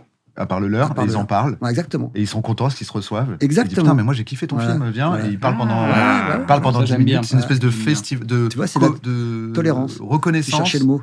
Mutuelle, comme quand on fait les recos. Ouais, les recommandations. C'est comme si des entre-recos. Ce qu'on est en train de faire là. Moi, je peux te parler longtemps des films de Gaspard, de Jeunet, ou des films plus jeunes qui sortent. Vraiment, je trouve ça super. Je peux en parler longtemps. Je trouve, bref, saison 2 super chouette. Voilà, ça c'est bien. Je suis pas concerné, je suis pas en compétition. Le soir des Césars. Voilà. Et on leur dit, viens chez nous plutôt, au lieu d'aller là-bas. Non, mais tu fais ça sur un mois. Tu dis, allez, c'est le mois de février, généralement. Et on organise des visionnages dans toute la France. Voilà. Vous allez voir ce film. D'ailleurs, c'est un acteur ou une actrice qui vient le présenter. Oui, mais je pense qu'il faut que ce soit un événement. Pour que tu gardes. Qui n'est pas dans le film. Qui dit, moi, j'ai aimé ce film. Viens parler. Pour que tu gardes le côté événementiel, je pense qu'il faut que ce soit aussi. Faut qu'il y ait quand même une soirée. Ah oui. À la fin, oui, une sorte de. Bref, on aimait ce film. Ouais, voilà. Bref, on aimait ce film. Allez, on fait ça. C'est bon. Et avec un débat filmé, tout ça, les gens qui papotent, etc. Puis il dit, nous, on a aimé ce film. Ça passe, c'est le meilleur. Ouais. Film ou autre, on fait ça. On fait festival de ce que les gens ont bien aimé. Ouais. Et les gens qui ont fait des trucs cette année, qui ont marché, que les gens ont vu. Exactement. Ça va leur donner envie de regarder. Et le gars, il dit, moi, j'ai kiffé cette série, cette BD, cette musique de cette année. Ouais. On mélange tout. Allez, c'est bon, on fait ça. Ouais, je préfère, carrément. C'est bien. Voilà, c'est ça, ce deuxième truc en tant que président. C'est le futur. Alors, ça, c'est le deuxième truc en tant que président. Je suis clairement en train de devenir son ministre. Je suis un conseiller maintenant. Tu refais ça. Occupe-toi des détails, occupe-toi de l'intendance. Mais l'idée est bonne, Je sais pas si vous avez vu le film. C'est quoi? C'est sur Netflix. J'ai oublié le nom. Machin Dynamite. Bidule Dynamite, là. Bidule Dynamite. On croirait mon daron. Une maison House of Dynamite, une maison pleine de dynamite. Non, je connais pas. Sur une attaque nucléaire. Tu regardes ce film, tu dis, s'il y a bien un truc que j'ai pas envie d'être dans ma vie, c'est président. Ah oui. Parce que c'est vraiment, ça fait tout. Boum. Les gens, ils sont là, tous les militaires, ils regardent, ils sont là. Appelez le président, il y a une bombe nucléaire qui arrive. Ah oui, je l'ai vu. On sait pas qui l'envoie, on sait pas d'où. Qu'est-ce qu'on fait, monsieur le président? Dans 20 minutes, c'est ciao. C'est ciao. Alors, c'est un film qui est, excuse-moi, mais pas très réussi, de Catherine Bijot, qui par ailleurs est une super metteur en scène, qui avait fait Des Mineurs et qui avait fait. Ok, peut-être. Qui est une super metteur en scène. House of Dynamite. Ouais, et celui-là, il est pas top. Non, il était pas top. D'ailleurs, on sait jamais ce qui se passe. T'es d'accord? C'est super. Elle a fait aussi La chasse de Ben Laden. Ouais. Au-delà zéro moi, je trouvais que formellement, il y avait un truc comme t'es tendu. Elle est fortiche, tu vois. Mais c'est vrai que t'es tendu par le sujet. T'es d'accord qu'au bout d'un moment, on n'arrive plus à croire qu'il s'y passe. Mais vraiment, le président, ça traîne. Le gars, ils ont fait un truc un peu une ref à George Bush quand il est avec les gamins là. Ah oui. Il y a quelqu'un qui lui parle à l'oreille. Le sang-froid du mec, mais pas. En septembre, on lui dit. Franchement, le mec, il dit rien. Ah oui, il est avec des enfants. L'Amérique est attaquée, le mec, il dit rien. Tu fais comme ça, tu sens qu'il repose le bouquin. Là, je dis quand même, bon, c'est George Bush, un peu couillon, mais quand même sang-froid. Le mec, il s'énerve pas. Je vais repartir tout à l'heure, tu vois. Donc un peu ce genre d'ambiance, genre il est en train de faire des paniers avec des jeunes ou je sais pas quoi. Et après, il se retrouve dans une bagnole. Et il y a vraiment le militaire qui est là avec la mallette, le bouton nucléaire, le menu, le code. Et il lui dit, bon, maintenant que voilà le protocole, on fait quoi? Ultra agressif, médium, tu vois. Il y avait ce truc où j'étais là. On est d'accord que pour l'instant, ils savent même pas qui. Ils sont en mode, c'est qui? C'est les Russes? C'est la Corée du Nord? C'est les Chinois? On sait pas. Qu'est-ce qu'on fait? Et t'es là. Bon, si c'est ça être président. C'est un peu chaud, Je pense que le président, il doit se dire, putain, les autres présidents, ils étaient tranquilles un peu là. C'est moi, c'est comme par hasard, sous mon mandat, là, que. Bon, voilà, ça me donne pas envie d'être président. Il y a 10 ans, c'était le pauvre François Hollande, là, qui était. On peut dire ce qu'on veut des hommes politiques, mais je pense qu'il n'a pas dû passer un sale moment ce jour-là, quoi, tu vois. Ah oui. Voilà. Tiens, il a vraiment abordé cette émission avec une détente. T'as vu ça? J'ai l'air hyper détendu. T'es là, t'es posé et tout. Bien, franchement, ça te va bien la sciatique. Moi, j'aime bien. J'aime bien le côté. Mais en fait, tu sais, on dirait qu'il y a je fais cette émission juste pour voir les gens. Parce que nos vies nous séparent, nos agendas nous séparent. Ça passe vite, ouais. Ça passe super vite. Tu commences à avoir des enfants, tu commences à avoir une carrière, des voyages, des tournées, des trucs. Et en fait, on leur dit, venez, on se voit autour d'une table et on discute. Et c'est vraiment le truc qui me rend vraiment heureux en ce moment. Tu sais, j'ai pensé tout à l'heure, on s'est jamais vu avec Albert. Non, c'est vrai. Je me suis dit, putain, c'est quand même bizarre. Je me suis dit, c'est bizarre quand même. La première fois que je rencontre quelqu'un, c'est filmé avec un micro et tout. Écoute, sur scène, il faisait la première partie de Kian. Ouais, mais vous étiez nombreux, j'ai pas fait gaffe. Oui, je sais bien. Il y en avait qu'un parmi les nombreux. Je savais que c'était vexant, Navo. Et tu sais qu'à moi, à la fin des spectacles, j'aime bien saluer les gens qui sont dans la salle et dire, et ce soir, je suis très touché parce qu'il y avait. Et je vois Albert partir en catimini en train de faire super, partir, genre, je pourrais pas dire qu'il était là. Ça, c'est vrai que c'est un peu gênant. Non, mais pour moi, je sais bien. Je rends hommage, je ne suis pas seul avec mon humour. Il y a aussi d'autres gens qui sont venus me regarder. Oui. Et c'est un peu gênant. C'est quoi le truc qu'on peut te souhaiter maintenant, là? Toujours faire des films Ouais, j'aimerais bien en faire encore quelques-uns, rester en forme. T'as réussi à terminer donc ton film, quand on s'est vu après Bref 2, là, tu me disais, j'en suis à 80%, j'ai du mal à finir. Ouais, il manque un Navo, moi, dans ma vie, tu vois. Mais prends Navo, il est là. On le fera lire, c'est ce que ma productrice m'a dit. Pourquoi tu ferais pas lire à Kian et Navo? Il dit, attends, c'est pas la peine, ils vont me faire la leçon, je ne supporte pas. Ah, mais c'est pour ça aussi, peut-être tu peux pas travailler en binôme. Si c'est pour qu'on me dise que c'est pas bien. Non, mais t'es fou. Moi, Catherine est vraiment une contradictrice de premier abord. Et puis, non, je n'hésite pas à chercher les contradicteurs. Mais à un moment donné, je me rends compte que c'est un huis clos, c'est un psychodrame familial. Et donc, si tu veux, c'est la logique. Vous avez tous des logiques très personnelles. Et je trouve que vos deux logiques marchent bien ensemble, elles sont complémentaires. Et c'est dur de trouver son complémentaire. C'est tout. T'as ta logique, tout d'un coup, mais c'est un peu évident, le mec qui dit il y a le feu. Pourquoi il dit il y a le feu? Il n'y a pas de raison. Enfin, toi. Et vous êtes des logiques très complémentaires. Il y a des préoccupations qui sont les vôtres, que vous partagez. Et après, comment les raconter? Ouais, mais c'est quand même beaucoup le fruit d'un débat très long et d'une dialectique. J'en doute pas. C'est pas. Ok, c'est comme ça. Ouais, c'est comme ça. Non, c'est sûr. Ouais. C'est justement ce qu'on. Enfin, sous ton contrôle, hein, mais sous mon contrôle, c'est moi qui contrôle. Je veux dire, c'est pour ça. Ce qu'on aime bien, c'est qu'à la fin, on se dit, ça me plaît et ça lui plaît. Donc il y a des chances que plus de gens comprennent. Il est d'accord, je suis d'accord, donc il y a des chances que plein de gens soient d'accord. Ouais, je comprends ce que vous dites. Parce que souvent, t'es dans ton propre truc et tu dis, en fait, pour moi, c'est le pire truc. Il y a des fois, qu'on ne comprenne pas. Quand t'es contredit et que tu peux répondre à la contradiction, c'est que t'es solide sur tes jambes. Plein de fois, j'étais contredit, moi. Puis des fois, t'es contredit et t'arrives pas à rebondir, c'est que le mec a raison. Voilà, c'est que la personne a raison. Donc c'est pour ça qu'il faut être contredit. Tu fais beaucoup de tests. Ah ouais, beaucoup. Tu fais beaucoup de... Pardon, excuse-moi, je t'ai coupé. Non, mais parce que j'allais dire, pas toujours. Parce que tu vois, par exemple, Kian, il est très intuitif. Et au début, il y avait plus de friction parce que je comprenais pas l'intuition. Je comprends. Donc en gros, il disait, c'est comme ça. Je disais, pourquoi pas, mais explique-moi pourquoi. Il était là, je ne pourrais pas te l'expliquer. Et assez rapidement, je me suis rendu compte, en tout cas, on s'est rendu compte dans la manière de communiquer que non. T'as pas les mots, mais enfin... T'as pas les mots, mais t'as peut-être raison. Je Donc, au lieu que moi, je te demande de me convaincre, on va chercher ensemble pourquoi t'as eu cette idée, d'où vient ton intuition. Tu vois parce que sinon, c'est... de m'expliquer, Parce que sinon, en fait, c'est toujours la raison qui coupe l'émotion et l'intuition, et c'est pas bon, en fait. Puis des fois, l'intuition, c'est bon, l'instinct, voilà, tu l'as, et t'as du mal à expliquer pourquoi, mais tu dis, c'est ça qu'il faut faire, quoi. C'est dur. Si t'es un contradicteur, justement, explique-moi pourquoi t'as eu cette idée, quoi. Mais non, mais c'est dur, l'écriture. Pour moi, les vrais héros... dans ma vie, c'est les auteurs. Hein. Je parle de vous, bien sûr, mais aussi Hugo, Balzac, Flaubert. Nous, Hugo et Balzac. Nous, les Hugo et Balzac. Vous connaissez Simenon. Simenon, c'est formidable. Ça me dit quelque chose. Les analyses psychologiques des personnages de Simenon, c'est extraordinaire, quoi. Et c'est rageant. Il y a des interviews de lui. On voit l'interview. Comment vous écrivez? Je me sens pas bien. Je suis ronchon. En 10 jours, il écrivait une nouvelle. Il écrivait un Maigret en 7 jours. Et des fois, c'est bien Maigret, quand même, tu enfoiré, quand même. C'est bien fait qu'il soit mort. Voilà, bien fait. Parce que je me suis dit naïvement. Mais c'est vrai que pour moi, c'est des... Balzac qui écrivait... il a écrit 72 romans 20 ans. Ça fait un tous les 3 mois, quoi. Il se levait à minuit, il bossait jusqu'à 15h. Il y avait son serviteur la nuit qui l'entendait pleurer. Alors, il se précipite la nuit. Donc, Balzac, avec Axel, à l'époque, il y avait des plumes d'oie. Il mettait ça sur sur une sorte de grande bouse du travail, il était cradoc, machin, et en larmes. Mais qu'est-ce qui se passe? Elle est morte. Mais qui est morte? Mais là, Esther, comment tu peux vivre à ce point-là? Il s'est fait chialer tout seul. Mais tu te rends compte? Je n'y attendais pas. Non, mais oui. Je l'ai pas vu venir. Non, mais tu vois, mais j'y attendais pas. C'est que là, il se lance et il dit, je l'entendais pas. Lisez le roman de la vie de Balzac par Stefan Zweig, c'est prodigieux. On a envie de relire Balzac, on nous a saoulé à l'école mal. Ouais, c'était pas ouf à l'école. Non, c'est Tartinian. C'est Bergoglio, non? Oui, mais il n'y a pas que ça. Il y a 72 romans en 20 ans. Et il n'a signé son nom qu'à 30 ans. Avant, il écrivait sous d'autres noms. Même aujourd'hui, les balzacophiles ne savent pas encore où se trouve le nom de tout ce qu'il a pu écrire. Les balzacophiles, c'est ceux qui veulent coucher qu'avec Balzac. Avec Balzac, ouais. Non, c'est intéressant ce que tu dis par rapport à Elle est morte, Esther, parce que il me semble t'avoir entendu dire que la fin de tes films, ou de certains de tes films en tout cas, s'impose à toi. Ouais. Qu'à un moment, tu te dis, c'est là, c'est la fin. En fait, c'est ça qui va se passer à la fin. Elle me l'a reproché, toi. Je me rappelle très bien. Et qui t'arrive de découvrir ta fin. Ouais, c'était à la gare en Angleterre. Et puis, j'ai dit, en fait, à la fin d'adieu, il faut qu'il meure, tu vois. Alors bon, tu dis, ça t'apparaît comme un secret inavouable, mais première contradictrice, quand même c'est triste. Oui, mais tu comprends, ça donne de la dimension, patati. Et cette chose-là, avant le tournage, elle est remise en question 100 fois. Et j'ai tourné 2 fins, quand même. Et au montage, c'était évident qu'il fallait faire ça. Il y a une logique. Et donc, du coup, tu tournes plusieurs fins pour pouvoir te rendre compte parce que je suis pas sûr de moi, de mon intuition. C'est comme vous. Tout d'un coup, j'avais assez de budget pour faire 2-3 fins, donc j'ai fait 2-3 fins. Et au montage, je me rappelle, au bout d'une semaine de montage, je dis, attends, pas touche à rien, là, c'est ce qu'il faut faire. Faut pas, c'est ridicule s'ils s'en sortent. Ouais, mais enfin, quand tu en parlais, je me trompe peut-être, j'avais la sensation que tu disais un peu comme là pour Esther, qu'en fait, finalement, même si j'en ai pas envie, ça s'impose. Ça s'impose, là, il va mourir. Vous n'avez pas une logique qui s'impose tout d'un coup? Une logique, c'est forcément cette logique-là. On peut pas aller ailleurs. Toi qui parles beaucoup de logique. Tout d'un coup, tu dis, c'est la logique de ça, et crac, c'est qu'il meurt ou qu'il s'en sort. Si, bien sûr, mais c'est pas une comme évidence, si jusqu'à la fin.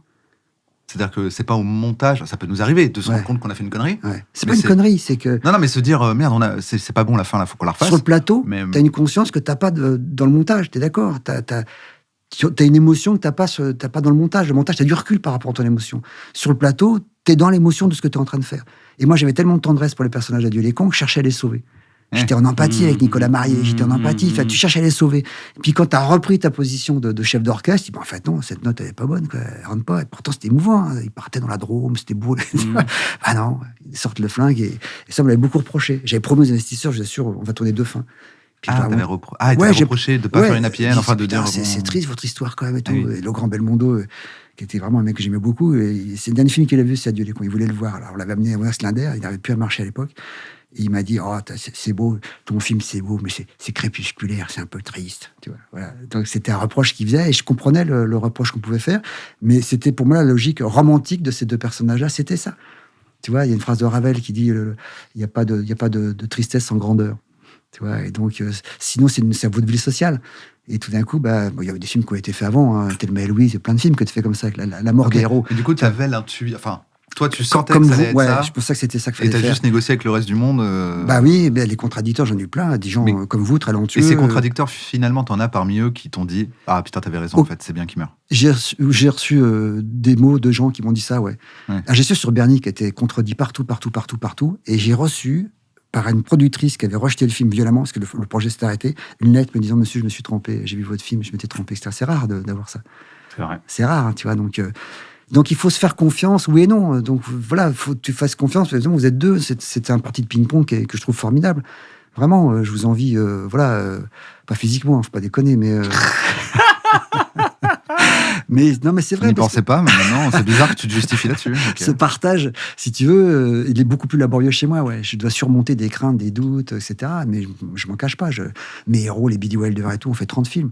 Ils racontent les histoires avec son copain Diamond qu'ils écrivaient. C'est extraordinaire.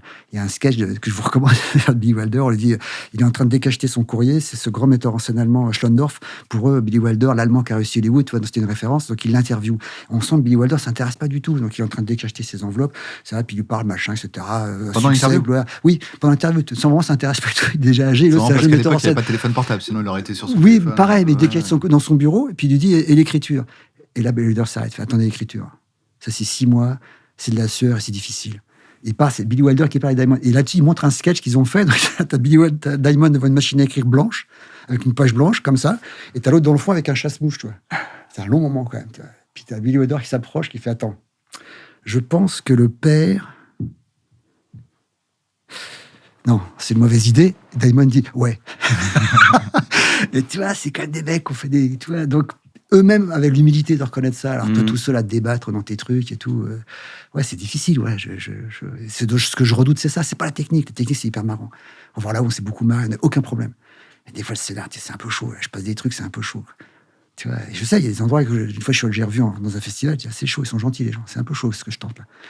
Je vous dirais pas quoi. Tu fais des projets-tests. Ça veut dire que tu amènes les gens savent pas ce qu'ils viennent voir, et après ils doivent dire ce qu'ils ont compris. Mais moi, quand le film est fini, c'est plus mon film, c'est le leur. D'accord. Il y a 10 millions d'euros de budget. Donc, encore une fois, et je prends des notes pendant la projection, et je suis en sueur, et putain, ça réagit pas, qu'est-ce qui se passe? Pas que c'est drôle, pas drôle. Enfin, je sais pas si vous avez fait le test, tu sens si l'émotion elle est là ou elle est pas là, quoi. C'est très stressant, hein. Je sors de là vidé, quoi.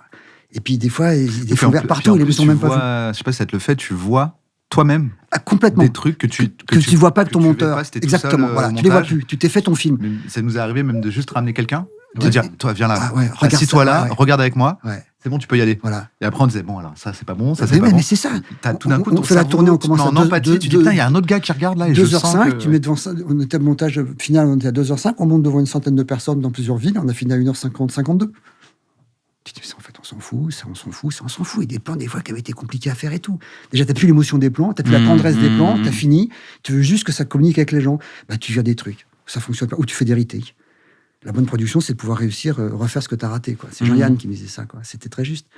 Donc oui, la vie des autres, c'est hyper important, quoi. Et quand vous ferez des films, je ne doute pas, et ce que je vous souhaite, vous verrez que c'est pas mal d'aller devant des gens sans leur dire. Parce que si vous dites qui vous êtes, vous allez avoir que des fans. Vous n'aurez pas les réponses. Donc, il faut dire carte blanche au cinéma Trucmuche de Dijon. Donc, les gens, le danger, c'est qu'ils vont peut-être venir voir Batman 9 ou 12 ou, tu vois, Mission Impossible, c'est la crainte, tu vois. Ouais, super, oh merde, Dupuchel. Tu vois. Mais tu te mets dans la salle humblement, et des fois, il y a 100, 150 personnes, et t'écoutes, quoi. T'écoutes, tu dis, bon, bah voilà. Puis après, carrément, on fait des petits formulaires. Est-ce que vous avez compris ci, compris ça, tu vois? Et demande aux gens, vous gardez la confidentialité. On n'a jamais, depuis 10 ans, on n'a jamais été trahi. Jamais personne n'a commenté sur les réseaux sociaux. J'ai vu le film, c'est une merde ou quoi que ce soit, tu vois? Non, jamais. Ah ouais, non, vraiment, des critiques. Respectueux. Vraiment, souvent c'est gratuit, tu vois, mais des critiques vraiment intéressantes. Et quand ça se recoupe, tu dis, bon, voilà, je me rappelle, dans Voilà, il y avait une scène, un plan séquence qu'on a fait à la fin, et plan le plus long, toujours cette scène revenait. Plan séquence qui était super chouette. Tellement ça m'a fait mal de le couper, j'ai dit, monteur, voilà, fais-le jeu, pas voir, démerde-toi, ça me fait trop mal. T'as eu plusieurs personnes qui étaient trop long ce plan, trop long. Il y avait toujours ça, venait. On s'est fait chier. Au-delà de 15% de gens qui donnent un avis, c'est que c'est bon. C'est que c'est vraiment un truc significatif. En dessous de 15%, c'est leur avis, tout ça, puis une ville, 2 villes, 3 villes. Et c'était le plan, en fait. Et quand j'ai compris pourquoi il disait ça, c'était à la scène de fin, si tu te rappelles du film, il y a une scène de danse dans les années 20. Et moi, je voulais montrer les années 20. La magnificence de ce qu'on appelle les années folles, etc. Toi. Donc, des coupes dans les ballons, les machins, avec des jongleurs, des machins, tout super. 1 minute 10 le plan. 1 minute 10. Et puis, plan trop long. Je me dis, mais qu'est-ce qu'ils ont? Il est bien, ce plan. Et en fait, j'ai compris qu'à ce moment-là de l'histoire, au bout d'1h40, les gens, ils voulaient pas que les personnages se quittent. Parce qu'à un moment, il y en a un qui rentre, et t'es l'autre qui dit, il n'y a plus d'histoire commune. Donc, ton histoire, elle s'arrête. Tu vois, et donc, j'ai viré 30 ou 40 secondes, j'ai dit, mais vire, et puis, la fois d'après, terminé. Plus de problème de longueur. Et il était chouette, le plan. Je te jure, j'ai regretté, j'ai dit, merde, il était bien, le plan. Tu le mets sur ta chaîne YouTube? Non, c'est fini. Comme ça, le plan, il est tranché, tu vois. Non, mais moi, j'accepte ça avec beaucoup d'humilité. Je parle de Billy Wilder, c'est pareil. Il fait un plan Assurance sur la mort, un film magnifique, un de ses premiers films qu'il a fait. Hitchcock a dit, s'il y a un thriller à voir en ce moment, c'est Assurance sur la mort de Billy Wilder. Il produit le film, il dépense, je sais pas combien de centaines de milliers de dollars pour faire la mort du méchant sur la chaise électrique. Il monte et il dit non, cette scène, elle sert à rien, on la vire, il le fait mourir dans l'ascenseur. Et ça marche extrêmement bien. Tu vois, c'est ça. Donc, pour moi, ces gens-là. Oui, c'est sûr que c'est pas le prix du plan qui fait l'importance du plan, malheureusement. Puis, pourtant, c'est lui qui avait produit. Donc, il y avait des comptes à rendre. La major américaine, ça rigolait pas, quoi. Donc, si tu veux, quand tu parlais de contradiction, moi, je l'accepte complètement à 200%. Puis, à un moment donné, tu as une conviction, tu as une intuition. Tu dis non, je crois vraiment que c'est ça, quoi. Cette histoire de la fin du Lécon, ça m'a pourri la vie pendant un moment. Des contradicteurs comme vous, je connaissais, très doués, très talentueux, m'ont dit surtout pas ça, jamais ça. Ah, écoutez, c'est plus fort que moi, j'ai la musique et tout. Ah, putain, je suis parti, je trouve ça beau. Tu vois, puis voilà, puis ça marchait bien finalement. Même si des gens m'ont dit, on était déçus quand même. Nous, on a ce truc, c'est qu'on part en tournée ensemble et on écrit ensemble avec la tournée, le rire des gens, et tous les jours on change un à 5 trucs. Une chose à la fois. Oui, mais ça, c'est l'avantage de la scène. L'avantage de la scène, ça permet d'écrire avec les gens et les rires. T'improvises, et t'augmentes. Mais t'es toujours tout seul sur scène, et puis Navo à côté, vous êtes des fois en duo sur scène. Voilà, sur les 400, 500 dates, on est toujours. Une fois en vrai en duo, on a eu un spectacle en duo. Ouais, on a eu un spectacle en duo qui était rigolo, qu'on avait écrit vraiment 10 jours avant. Il y a 15 ans, quoi. Il y a 15 ans. C'était une grosse connerie, mais on s'est bien marré à le faire. C'est essentiel. T'as dit les phrases essentielles, on s'est bien marré. On s'est vraiment marré à le faire. C'était audacieux quand même pour deux gars qui avaient vraiment pas beaucoup beaucoup de moyens. Harry nous produisait. Ouais, c'était rigolo. En plus, vous avez un producteur, c'est ça, vous avez un producteur aussi qui vous suit. Ouais. On est 3. Et en tant que comédien, comment tu choisis tes films? Parce que tu reçois plein de trucs, je non? choisis pas. Ça fait 12 ans que j'ai plus fait l'acteur, donc à un moment donné, j'ai arrêté. Ouais. J'ai plus le temps, en fait. Voilà. Non, mais je veux dire, on t'a vu dans d'autres films. Ouais, mais alors il y a des raisons à ça. Mon deuxième film, Le Créateur, était un échec. J'avais 200 000 € de dette. Parce que j'ai fini avec C'est toi qui avais payé? Ouais, la fin du film, on s'entendait plus avec les producteurs. Enfin bref, donc j'ai payé le film, j'ai beaucoup de dettes, donc j'ai fait l'acteur, voilà, humblement. Ah, ok, t'as fait l'acteur pour payer juste pour éponger tes dettes en disant pour aller refaire mon film, quoi. Ouais, certains films. Non, mais j'imagine que Irréversible ou des films comme ça, tu les fais. Pour le faire, pour être avec Gaspard. Ouais. Il y a eu La Maladie de Saxe, il y a eu 2 jours à tuer. Tout d'un coup, t'as des trucs, tu peux pas dire non. Je vais parler de 2 jours à tuer. Attends, c'est bon, depuis 12 ans, j'ai réglé, c'est fini. Je fais plus l'acteur, je m'occupe que de mes films. Le temps passe vite, vous allez voir ça dans quelques années. Ouais, bah t'inquiète, c'est déjà parti. Ça y est, je vois. Ça passe 2 fois plus vite qu'avant. Comme j'écris comme une limace, tu vois, le temps qui arrive là, j'essaie de le rendre fructifié. Mais dans les grandes expériences que j'ai eues, La Maladie de Saxe de Deville, c'était une leçon de cinéma. Michel Deville, je sais pas si vous le connaissez, c'est un grand cinéaste français qui a fait des trucs extraordinaires. Et quand je me trompais dans mon texte, il me disait dites que c'est de moi, quand même. C'est super gentil, quoi, tu vois. Et puis après, il y a eu Jean Béguer. C'est-à-dire, redis, attends. Quand je me trompais dans mon texte, c'est toute une tannée, il me disait dites que c'est de moi le texte. Et puis c'était un vrai artisan, c'était un orfèvre. Okay, tu sais, quand ces mecs-là travaillaient. Subtil. Je pense qu'il m'aurait dit ça, j'aurais dit pardon. Donc voilà, c'était. Il y a eu lui, il y a eu Gaspard, le terrible Irréversible, qui était un tournage absolument incroyable. Il y a eu Jean Béguer. Moi, Jean Béguer, ça m'a marqué. C'est un des films qui m'a le plus marqué. C'est un des films dans lequel tu as joué. Ça m'a. Les gens qui se font détester. Ouais, pour pouvoir partir tranquillement. C'est un mécanisme que j'ai connu dans mon entourage. C'est quoi ça? Je crois que j'ai pas vu. Alors, 2 jours à tuer, bon, c'est spoiler, ça fait 20 ans quand même. Mais tu dis, ça fait 20 ans. C'est l'histoire Tu viens de le tuer en disant ça. Ça fait 20 ans. Ah merde. Ah ouais, c'est vrai, je te jure. Pardon, mais c'est vrai que c'était il y a 20 ans. Non, je sais à l'époque, j'allais beaucoup au cinéma. C'est un gars qui est très désagréable avec sa famille. Il les invite, mais c'est marrant. Repas, il désigne ses copains, vous êtes tous des bobos, des machins, même avec ses enfants. Enfin, c'est même assez marrant. C'est assez marrant, le monologue est assez marrant. Il me faisait beaucoup de faire ce personnage-là, il me faisait rigoler. Et puis il s'en va, et puis tu découvres en fait qu'à la fin, il était très malade en fait, et qu'il voulait se faire détester avant de partir. Il y a une musique sublime de Reggiani à la fin. Enfin, non, c'est. Qui joue ton père d'ailleurs? C'est Pierre Vanek. Voilà, que je vais retourner en Irlande et tout. Puis je comprenais bien la logique de Jean, quoi. Je comprenais très bien. Voilà, donc tout d'un coup, tu rentres avec des gens. très moderne dans son montage, mais toujours très moderne. Complètement, tu vois. Tout ce qu'il fait, à chaque fois, c'est très moderne. C'est fondé, donc tu rencontres des gens, c'est ce que je vous souhaite, c'est de vous rencontrer des gens, enfin, vous êtes déjà rencontrés, mais d'autres qui partagent la même logique que vous, finalement. Et donc, tout d'un coup, en tant qu'acteur, c'est très facile. C'est quand tu ne partages pas la logique que tu comprends pas. Tu dis, mais qu'est-ce qu'il veut faire? Je comprends pas, c'est pas ça que je pensais qu'on allait faire. Et là, tu rencontres quelqu'un, tu comprends très bien ce qu'il te demande et tu le fais avec plaisir, avec enthousiasme. On peut faire 10 fois la prise, t'en fous. Gaspard, c'était pareil. Qu'est-ce que j'ai fait d'autre encore? Il y a eu des films. Hein. Mais ça te manque pas, du coup, tu le faisais pour. Non, des films, j'ai vraiment fait parce que j'avais envie de les faire. On m'a proposé tout. C'est vrai, j'ai plus souvent dit non. Là, t'as plus le temps, tu disais. C'est moins que t'as pas l'envie. C'est vrai, moi, j'ai plus de 60 ans. Hein, d'ailleurs, ça passe vite. Hein, donc, combien de temps je vais rester en forme? Faire des films, ça épuise, comme ça fatigue. Hein, tu vois, donc. Mais il y a des gens, un mec que vous aimez beaucoup, j'aime beaucoup Cédric. Enfin, j'ai fait un petit truc avec Cédric. C'était un directeur d'acteur extraordinaire, Cédric. Clapiche. Ouais, Clapiche, ouais. J'ai fait un petit truc avec Jeunet aussi. Je voulais pas le faire.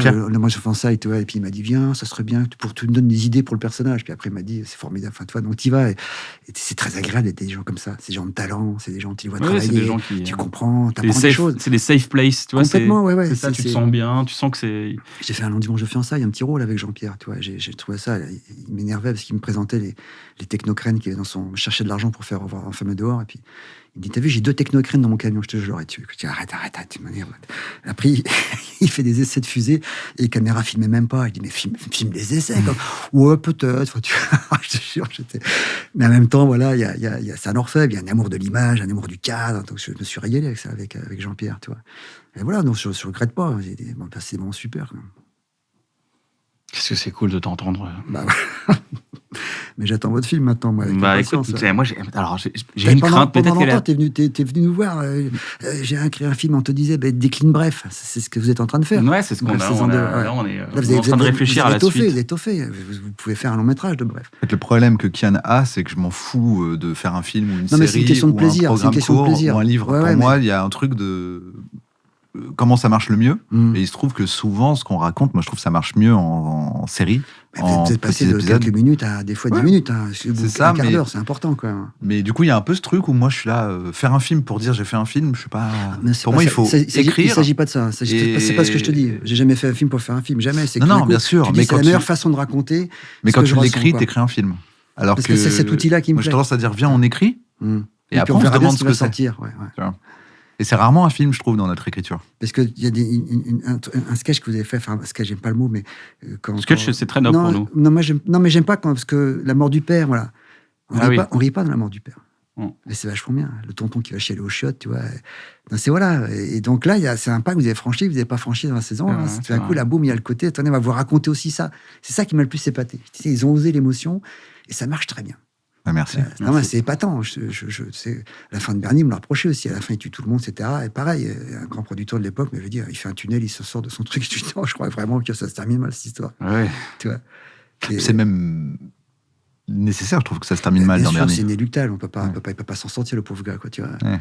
Et pour moi, j'ai même une forme d'attachement, encore une fois. Alors, c'est souvent d'ailleurs dans mes films que les gens meurent à la fin, mais souvent un contrôleur SNCF qui contrôle mon billet, puis je peux vous dire quelque chose, je dis, merde, mon billet, pas. Pourquoi ils meurent toujours les gens dans vos films? Tu vois, je dis, bah ouais, mais c'est leur destin.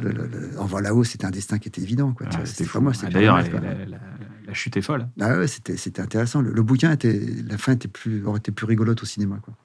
Est-ce que tu aurais une recommandation culturelle? Alors, on en a donné plein, bien sûr, mais en ce moment, actuellement, peut-être un artiste. On n'a pas les classiques. Moi, je pensais que tu allais faire les classiques. Ah, tu fais les classiques? Ah non, comme tu veux. Je vais faire une question classique. C'est pour moi, j'aime bien tes classiques. Ah, c'est vrai? Je savais pas, tu me l'as jamais dit. Tu me l'as jamais, je pensais qu'à chaque fois, tu... Bah non, moi j'aime bien. Alors, j'ai quelques petites questions. En plus, c'est le truc auquel moi je peux juste écouter, parce que si on répondait à chaque fois, on répondrait à la même chose à chaque épisode. Ouais, c'est vrai. Donc il y a vraiment un truc, est-ce que tu mens, quels sont les meilleurs conseils qu'on t'a donnés, c'est 2 questions que j'aime beaucoup. Comment tu fais pour aller mieux? Celle-là, j'aime pas, par exemple. C'est vrai? Comme vous, je pense l'action, quoi. L'action contre la dépression, ouais, c'est très bien. Même du sport, du vélo, des conneries, tu vois. Tout d'un coup, tu te défoules. J'ai toute une petite installation chez moi. Alors, je fais du vélo, pour être précis, en voyant des vieux films. J'adore les vieux films. J'en ai près de 10 000. Et voilà, c'est vrai que t'es monsieur DVD, quoi. Un système qui alimente l'écran, comme ça, t'es obligé de pédaler, sinon tu peux pas avoir le c'est lui qui fait tourner le DVD. Ouais, tu vois, c'est le groupe électrogène, tu vois, qui fait marcher. Non, moi, j'aime bien l'action, voilà, pour aller mieux. Une fois que t'as fait tes petites demi-heures de sport, t'es déjà plus content, quoi. C'est vrai. Voilà, c'est tout con. Hein. Est-ce que tu mens parfois? Bah, j'ai menti beaucoup, ouais. Non, mais je me pardonne, je m'excuse, j'assume.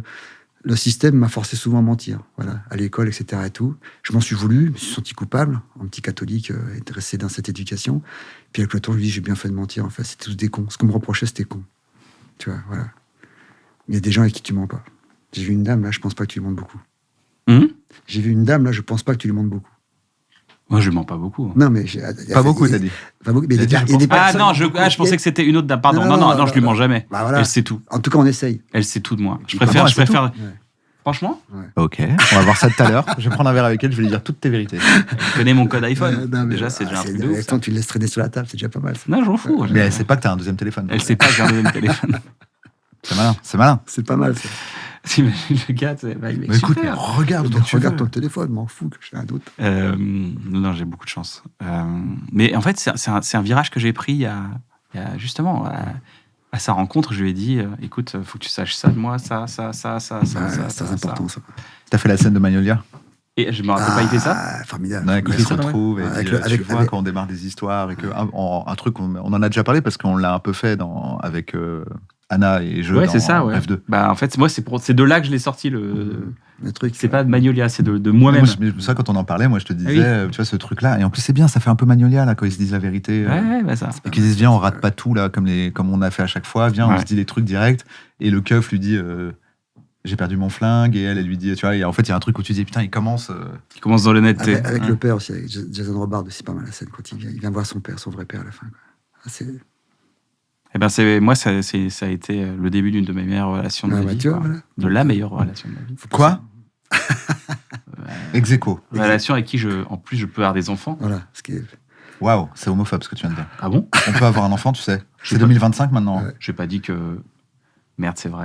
Putain, ouais, t'as entièrement raison. Toutes mes excuses. Sincèrement, voilà, pardon. Tu voulais dire avec qui j'ai envie de coucher, quoi. Ouais, mais on a compris comment t'as fait les enfants. Quand Buñuel est devenu impuissant, c'est ce qu'il a dit. Il a dit ouf. Quoi? Luis Buñuel, qui avait une libido de fou furieux, quand il est devenu impuissant, il a dit ouf. C'est réglé. C'est fini. Ça, c'est fini. C'est quoi le meilleur conseil qu'on t'a donné de toute ta carrière ou de ta vie? Le meilleur conseil qu'on m'a donné, c'est qu'on m'en a donné aucun. Voilà. C'est vrai? Ouais, qu'on m'a foutu la paix, ouais. Je peux pas dire qu'il y a un conseil. Tout d'un coup, tu as de l'écoute, tout d'un coup, tu as de la générosité, tout d'un coup, à mes débuts sur scène, comme vous avec votre pote producteur, j'ai eu beaucoup de générosité, j'ai reçu beaucoup, sans vraiment m'en rendre compte d'ailleurs. Des trucs qui ont été faits pour moi, voilà. Donc je serai toujours reconnaissant de la gentillesse qu'on a eue à mon égard. J'ai essayé d'ailleurs de donner en resto mes les conseils. C'est intéressant ce que j'ai. Voilà, c'est ce qu'on fait qui inspire, mais c'est pas les mots. Tu vois, les mots, on peut dire je t'aime. Ouais, d'accord, prouve-le.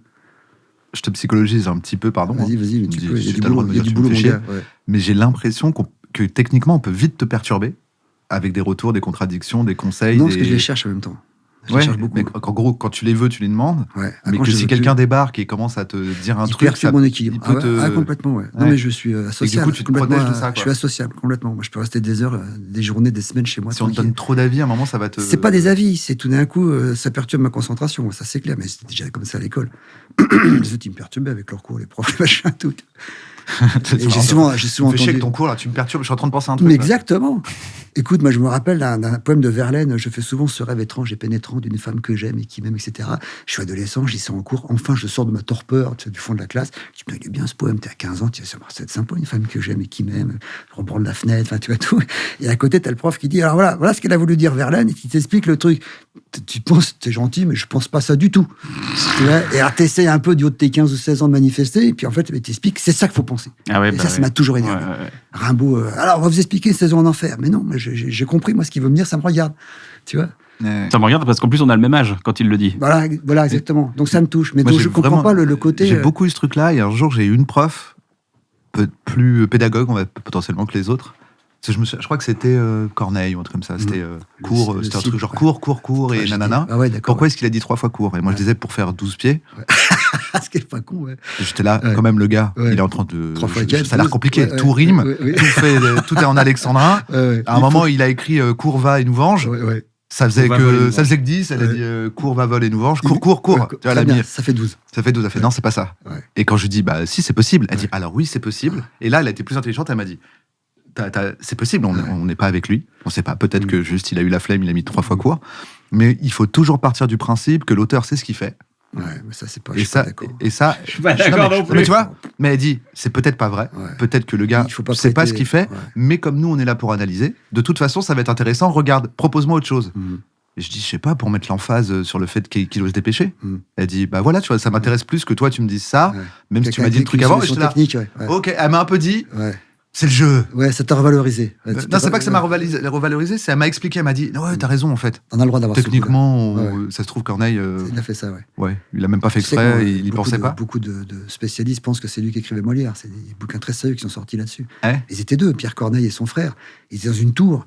Il y en a un qui disait une rime en heure. Chaleur, bonheur, authentique. Ah ouais. Ils écrivaient à longueur de journée. C'est pour ça qu'ils sont emmerdés. Parce que Molière, paraît-il, j'ai du bouquin de sérieux là-dessus, des mecs du CNRS, ils retirent toute l'œuvre de Molière et tous les auteurs ont des syntaxes, ont des gimmicks. Tu les reconnais. L'ordinateur peut reconnaître un auteur rien que la phrase. Ils retirent le nom de Molière, ils rentrent les œuvres de Molière et l'ordinateur, à chaque fois, sort Corneille. Avoue que c'est troublant, quand même. Ils ont vécu à la même époque? Ah oui, pas du tout, c'est ça qui est fou. Non, mais d'écart. Tu sais que celui qui a donné nom de Molière, c'est Corneille, ça veut dire en vieux français prête-nom. C'est chez Mouchkine que j'avais appris ça. Quoi. Molière, ça veut dire prête-nom? Un peu de choses près, ouais. Et c'est Molière jeune qui est allé voir Corneille à Rouen. Et Corneille, à un moment donné, a été mis en disgrâce par Louis XIV et est venu s'installer à Paris. Et subitement, Molière, à 40 ans, écrit une pièce. C'est comme si. Alors je sais que c'est un débat qui agite les gens. Qui me disait putain, je sais pas, c'est quoi mon nom de scène? Je dis pseudo. Voilà, exactement. Okay. Non, mais il y a des vraies zones d'intérêt. C'est un bon nom, pseudo, du coup. Le mec s'appelle pseudo. C'est rigolo quand même. Ah ouais, j'avoue. Donc effectivement, tour court, c'est très possible que le mec, t'as pas une rime en cours, bah t'as qu'à le dire 3 fois. Court, c'est terminé. Pourquoi pas? C'est vrai que j'ai jamais trop compris l'analyse des gars, la certitude de l'analyse, la certitude du. Ce qu'il faut penser d'un tableau, ce qu'il faut penser d'un film, ce qu'il faut penser d'un bouquin. Putain, lâchez-nous la grappe. Mais il y a aussi les accidents, quoi. Tu fais des accidents. C'est la certitude qui me dérange, mais comme tu disais, une fois que je sors mon film, c'est plus le mien, c'est le vôtre. Bah du coup, je trouve ça cool que les gens s'en emparent. Ça, je trouve ça très cool. Ça, c'est même hyper flatteur de se dire putain, quelqu'un a pris le temps de décortiquer le travail. Pouvoir dire que c'est de la daube. Tu vois, je suis un peu en mode écrivez peut-être au début de la phrase, et après dites tout ce que vous voulez. C'est bien en fait, c'est bien. Emparez-vous du truc. Moi, j'aime bien quand je regarde. Des fois, tu vois, quelqu'un fait une analyse d'un truc de bref, je regarde, c'est pas du tout ça.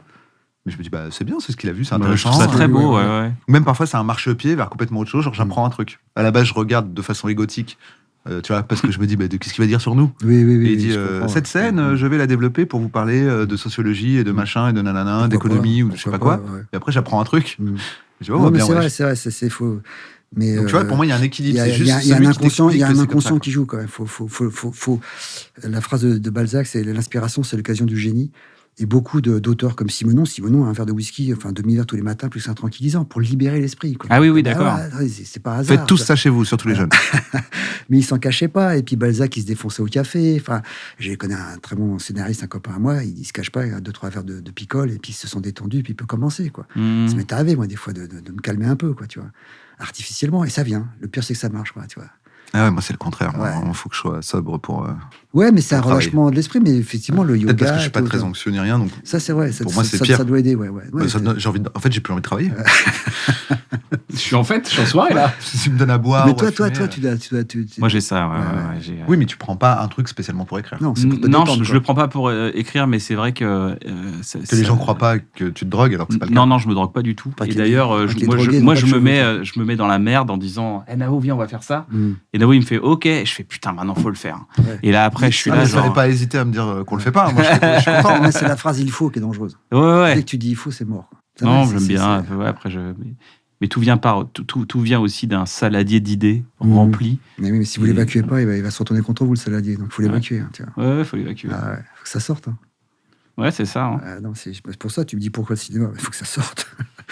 Et j'ai toujours peur de me dire, merde, tout se juge un mercredi où il fait beau, quoi. Ça, c'est encore autre chose. Ce métier, c'est toujours une bagarre entre Rimbaud et Newton. Tu vois, t'as Rimbaud dans la tête, et puis à un moment donné, il faut que tu affrontes Newton pour faire le film et pour le sortir. Ouais. C'était vraiment, t'es dans les jets. Mais là, j'avais une bonne idée, là. Je sais pas pourquoi j'avais une bonne idée. Je la traîne encore un peu, mais je vais peut-être en faire un truc, je sais pas. Parle-en à ton conjoint. Mais pour l'instant, je crois qu'on est un peu redevenu en jachère, pour ceux qui adorent la permaculture. Il faut. Il y a une période de jachère très puissante, quoi.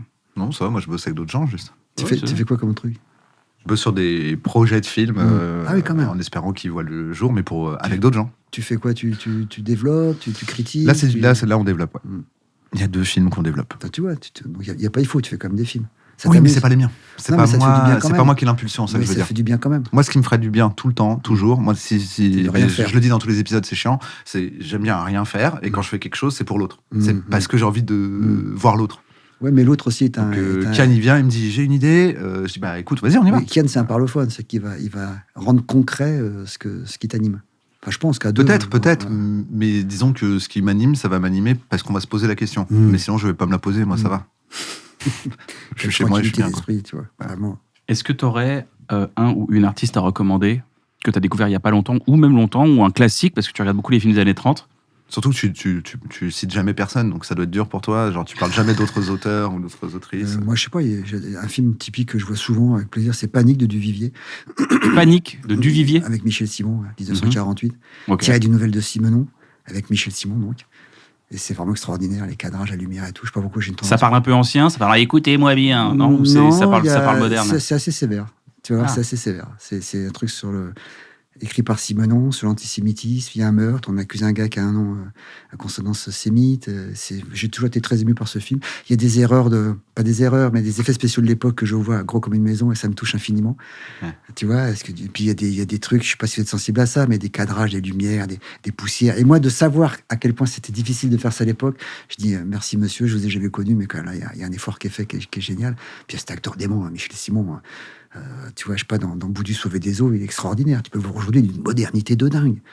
Tu vois, donc voilà, ça c'est. Moi, je connais La Rue, Michel Simon, mais c'est vrai que le cinéma, je n'y suis pas encore allé. Attends, vas-y, c'est formidable. Ouais, mais d'accord, je prends au mot. Grand acteur très réaliste, d'une modernité de jeu. Enfin, tu connais La Talente, tous ces films-là. Enfin, moi, j'adore ce cinéma-là. Voilà, donc je dis aux gamins qui veulent faire du cinoche, bien sûr, les écoles de cinéma sont encombrées par la nouvelle vague, mais n'hésitez pas à aller voir aussi ce qu'on appelle l'âge du cinéma.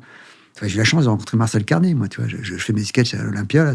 Il y a quelqu'un qui veut te voir, je dis, bon, tu vois, une fan, pauvre Marcel Carné, tu vois, 80 ans, il cherchait des mecs pour faire un film, il l'a pas fait, mais j'ai dîné toute une soirée avec Carné, quoi. Ah, mais Renoir et moi, on était comme ça, enfin, toi, le dialogue. Voilà, 80 ans, ça veut dire que t'as au moins 20 ans. Il a pas réussi à faire son film.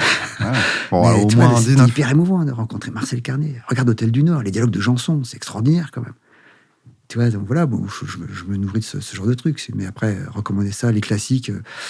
Ouais, Hugo, Les Travers de la mer. C'est un film. Souvent, je me suis demandé ce qu'on n'allait pas faire ce film. Tu vois. Un bouquin magnifique, etc. Enfin, mais c'est vrai que l'école m'a un peu dégoûté des classiques, justement, parce qu'on nous dit ce qu'il faut penser. Et puis plus tard, devenu adulte, tu redécouvres ça un peu par accident. Et puis tu trouves que c'est vachement bien, effectivement, quoi. Mais on devrait, à la limite, dire aux gamins, qu'est-ce que vous pensez de cette histoire, comment vous la racontez. Racontez déjà l'histoire d'un auteur. Raconter sa vie. Quand tu lis l'histoire de Balzac par Stephen Zweig, tu as vraiment envie de lire Balzac. Tu dis comment il faisait le mec. Voilà, mon grand conseil culturel. Je vois. Navo, t'as quelque chose à recommander? Pluribus. Bien entendu, par Vince Gilligan, le créateur de Breaking Bad. Il vient de sortir une nouvelle série. Je ne connais pas. Voilà. Mais Breaking Bad, tu connais? Bien sûr, j'ai vu les 5 saisons. C'est un classique. Formidable, ouais. C'est un classique, on est d'accord. C'est une idée de génie, ça. Tu ferais une série un jour? Ça t'irait trop bien de faire une série, t'aurais le temps de développer? Je sais pas. Je suis né un petit peu après les séries, quand même, tu vois. Enfin, c'est un peu de Jones pour moi. Mais bon, pourquoi pas, quoi. Clapiche a fait une série? Ouais, mais Clapiche, c'est Clapiche, hein, tu vois. Donc, non, je sais pas, tout est possible. Je ferme rien, juste qu'il y a un sablier qui coule. J'essaie de faire attention au sablier, quoi. Pas perdre de temps non plus. Si passé un certain âge, tu contemples pas, t'as vraiment tout raté, quoi. Faut regarder la nature, les saisons, tes gamins, t'en as 2, je crois. Tu vois, tout ce petit monde, faut le regarder pousser. Là, tu vas vraiment rater des trucs, quoi. Bah ouais, c'est ce que je fais en ce moment. Ouais, tu vois, donc on fait jamais rien, en fait. Les artistes ont toujours la paresse qui est occupée. C'est une phrase de Balzac, ça aussi. Hein, tu vois. La paresse, j'adore. Putain, j'adore. C'est de Navo, ça, tu vois. Pour moi, c'est pour ça. L'artiste, c'est Balzac. La paresse occupée. Il y a une phrase. Elle est incroyable, cette phrase. Ouais, c'est dans La cousine bête de Balzac. Il y a aussi une phrase extraordinaire qui est écrite en 1838 ou 1840. C'est les arrivistes, c'est comme les singes, tant qu'ils grimpent, on admire leur agilité, et en haut de l'arbre, une fois qu'ils sont en haut de l'arbre, on voit leur vrai visage, à savoir leur cul. Tu vois, donc la société, il y a 150 ans, c'était un peu la même, quoi, tu vois. Ça regorge il fait son roman, puis tout d'un coup, il digresse. Qu'est-ce qu'un artiste? Qu'est-ce que ci? Qu'est-ce que ça? C'est pour ça que, aux gamins, n'ayez pas peur. Prenez le Stabilo Boss, plongez là-dedans. Ces grands auteurs expriment clairement des choses que vous ressentez confusément, quoi, tu vois. Et dans les films, c'est pareil. Tout d'un coup, il y a des films qui te touchent, et putain, je sais pas pourquoi ça me touche. Ouais, je vois régulièrement 8,5 de Fellini, tu vois. Parce que c'est de la poésie pure, c'est des questions sans réponse. Tu comprends pas l'histoire de... C'est juste un gars qui oublie d'écrire son film. Ce qui est authentique, paraît-il. C'est que Fellini avait écrit, il a oublié ce qu'il voulait raconter. Et le film, tu dis, mais c'est de la magie. Et j'ai eu la chance de croiser à Cannes, d'ailleurs, David Lynch, après Mulholland Drive. J'adore Mulholland Drive, quoi. Ouais, c'est fou, et j'étais voir David Lynch, qui était président du festival, on était pour Irréversible, justement. J'ai dit, excusez-moi, mais comment vous avez fait Mulholland Drive? Il m'a dit, je sais pas. Mais je trouvais ça très sincère, tu vois. Il se foutait pas de ma gueule. Il dit, je sais pas. Et alors après, il y avait tout un groupe de gens qui étaient à côté, et puis je n'arrêtais pas de leur dire quand même, Mulholland Drive, c'est bien. Et puis il y avait une fille qui disait, oh merci. C'était Naomi Watts, j'ai pas eu tout reconnu. Mais voilà, tu vois, ça, pour moi, c'est la forme suprême. C'est tout d'un coup, c'est des questions qui n'ont pas besoin de réponse. Oui, donc Pluribus, parce que tu étais heureux de savoir que c'était une série de Vince Gilligan, du coup, j'ai pas pu dire pourquoi. Pardon? C'est sur quelle plateforme? Je t'ai interrompu, je suis désolé. Sur quelle plateforme? Couper la parole. Non, mais en plus, je m'en fous, tu me coupes la parole. C'est quelle plateforme? Quelqu'un qui s'en fout qu'on lui coupe la parole, c'est moi. Sur Apple. Donc c'est sur Apple TV, c'est le mec. Canal ou Apple. Donc effectivement, Vince Gilligan qui a fait l'excellent Breaking Bad et l'excellent Better Call Saul. Et là, il y a un truc, c'est vraiment Breaking Bad, Better Call Saul, qui a fait une petite partouze avec Severance et The Leftovers. Et c'est une dinguerie, du coup. Là, c'est vraiment, on dirait que quelqu'un a pris toutes mes séries préférées. L'acteur de Better Call Saul est quand même assez exceptionnel. Ouais. Tu l'as vu dans ce truc débile, mais qui m'a fait beaucoup marrer. Il y a la gueule à tout le monde, et l'héroïne de Pluribus. Tu sais, celle qui fait le second rôle, la meuf dans Better Call Saul, qui est excellente. Ouais, et d'ailleurs, Better Call Saul, c'était un stand-up comédien au départ. Mais ce film, ils en ont fait deux. Oui, vraiment, comme ça. Et il a un truc en duo. Il tue tous les gens, tu sais, ça s'appelle, je me rappelle plus ce truc. T'as pas vu ce truc, c'est hyper marrant. Dans un bus, tu sais, il arrive, à un moment donné, il retire son flingue, il retire les balles, il dit, je vais vous défoncer. T'as pas vu ce truc? Tu parles du sketch show de. Non, cet acteur-là a fait un film. Oui, non, je l'ai pas vu. Mais qui est très connu. Oui. Il faut le voir, c'est énième degré, c'est très marrant. Et c'est un gars, tu sais, qui est un ancien service secret. Donc à un moment donné, les flics le chopent, il dit, vous allez voir des amendes, il dit, appelez ce numéro. Puis après, il fait, bon, relâchez-le. Enfin, t'as pas vu ce truc-là? Comment? C'est quoi? Je pense que. Oui, Mr. Nobody. Je connaissais pas Mr. Nobody. Je suis tombé dessus un soir, je me suis bidonné. Sur lui, c'est pas le film avec Jared Leto, c'est pas ça? Non, c'est pas le film de Jaco van der Mel. C'est Monsieur Nobody, ou Nobody. Ils ont ressorti il y a pas longtemps. Mr. Nobody, il préexiste. C'est le film, effectivement, avec... l'histoire d'un mec qui, si je fais ce choix-là, il y aura ça. Si je fais ce choix-là... C'est Jaco van der Mel. Super film, d'ailleurs. Mais non, c'est un film d'une série B américaine et qui est vachement bien avec cet acteur. Je pense à ça, si vous me parlez de Better Call Saul, j'aime beaucoup cet acteur. Elle est formidable. Et là, c'est un loser apparent qui, en fait, est un secret ultra puissant. Mais jusqu'où ils vont, les mecs, c'est fascinant. Vois ça, tu vas te marrer ce soir, si tu dors pas. Je me suis bien marré à voir ce truc. Et toi, Kian, as-tu quelque chose à dire? Mais il s'appelle comment le film?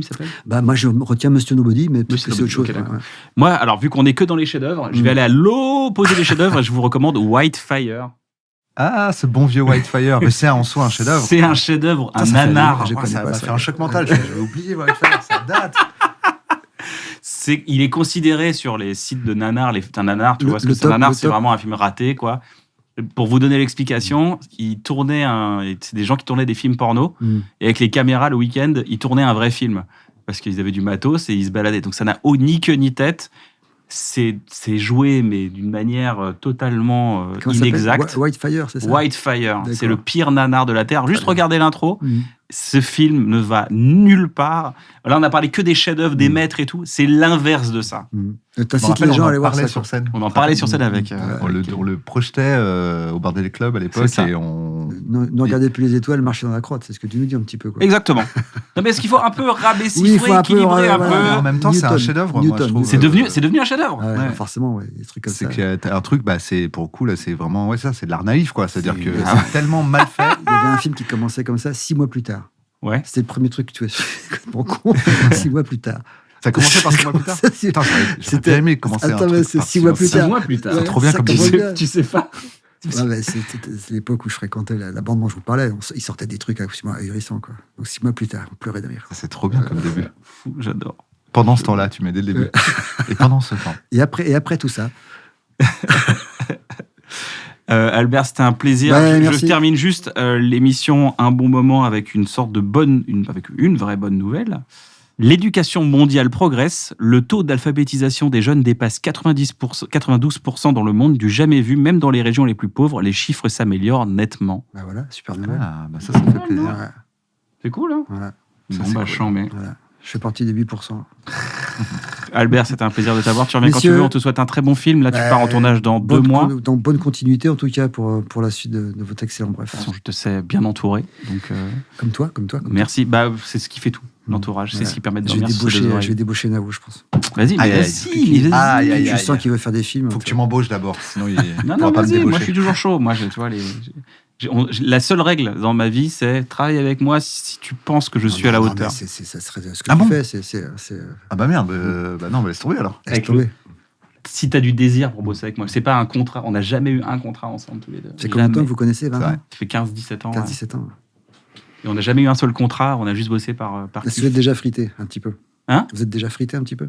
Sous le scénario, comme ça. Peu, quand même. Pour au début, une relation aussi longue. Au début, c'était vite fait pour ajuster. Mais après, en fait, il y a un truc qui m'a dit un jour, on écrivait justement la saison 1 de Bref, et on commençait à s'embrouiller et tout. Et moi, j'étais très stressé. Donc, c'était juste mon stress qui s'exprimait, non mon stress de rater, en fait. Il a raté, j'aime pas ce mot. Quoi. Et il m'a dit. Ça a peur de rater, il voulait dire. Oui, ça a peur de l'échec. Il a pas dit c'est dramatique. Non, j'avais peur de rater. Non. Ah, pardon, oui, non, de rater un truc, quoi. Et il m'a dit, mais tu sais, moi je suis comme toi, je veux le bien du projet. Et là, d'un coup, ça a fait... Trop descendre, ouais. Bon, bah cool, on est dans la même team. Et après, on s'est plus jamais lâché, quoi.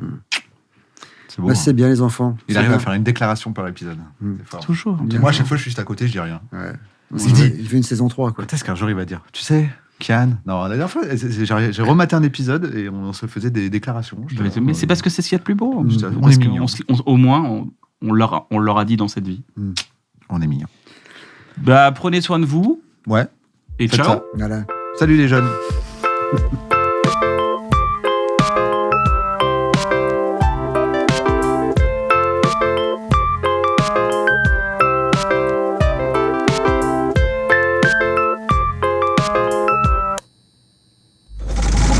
C'est pour faire rigoler des gens.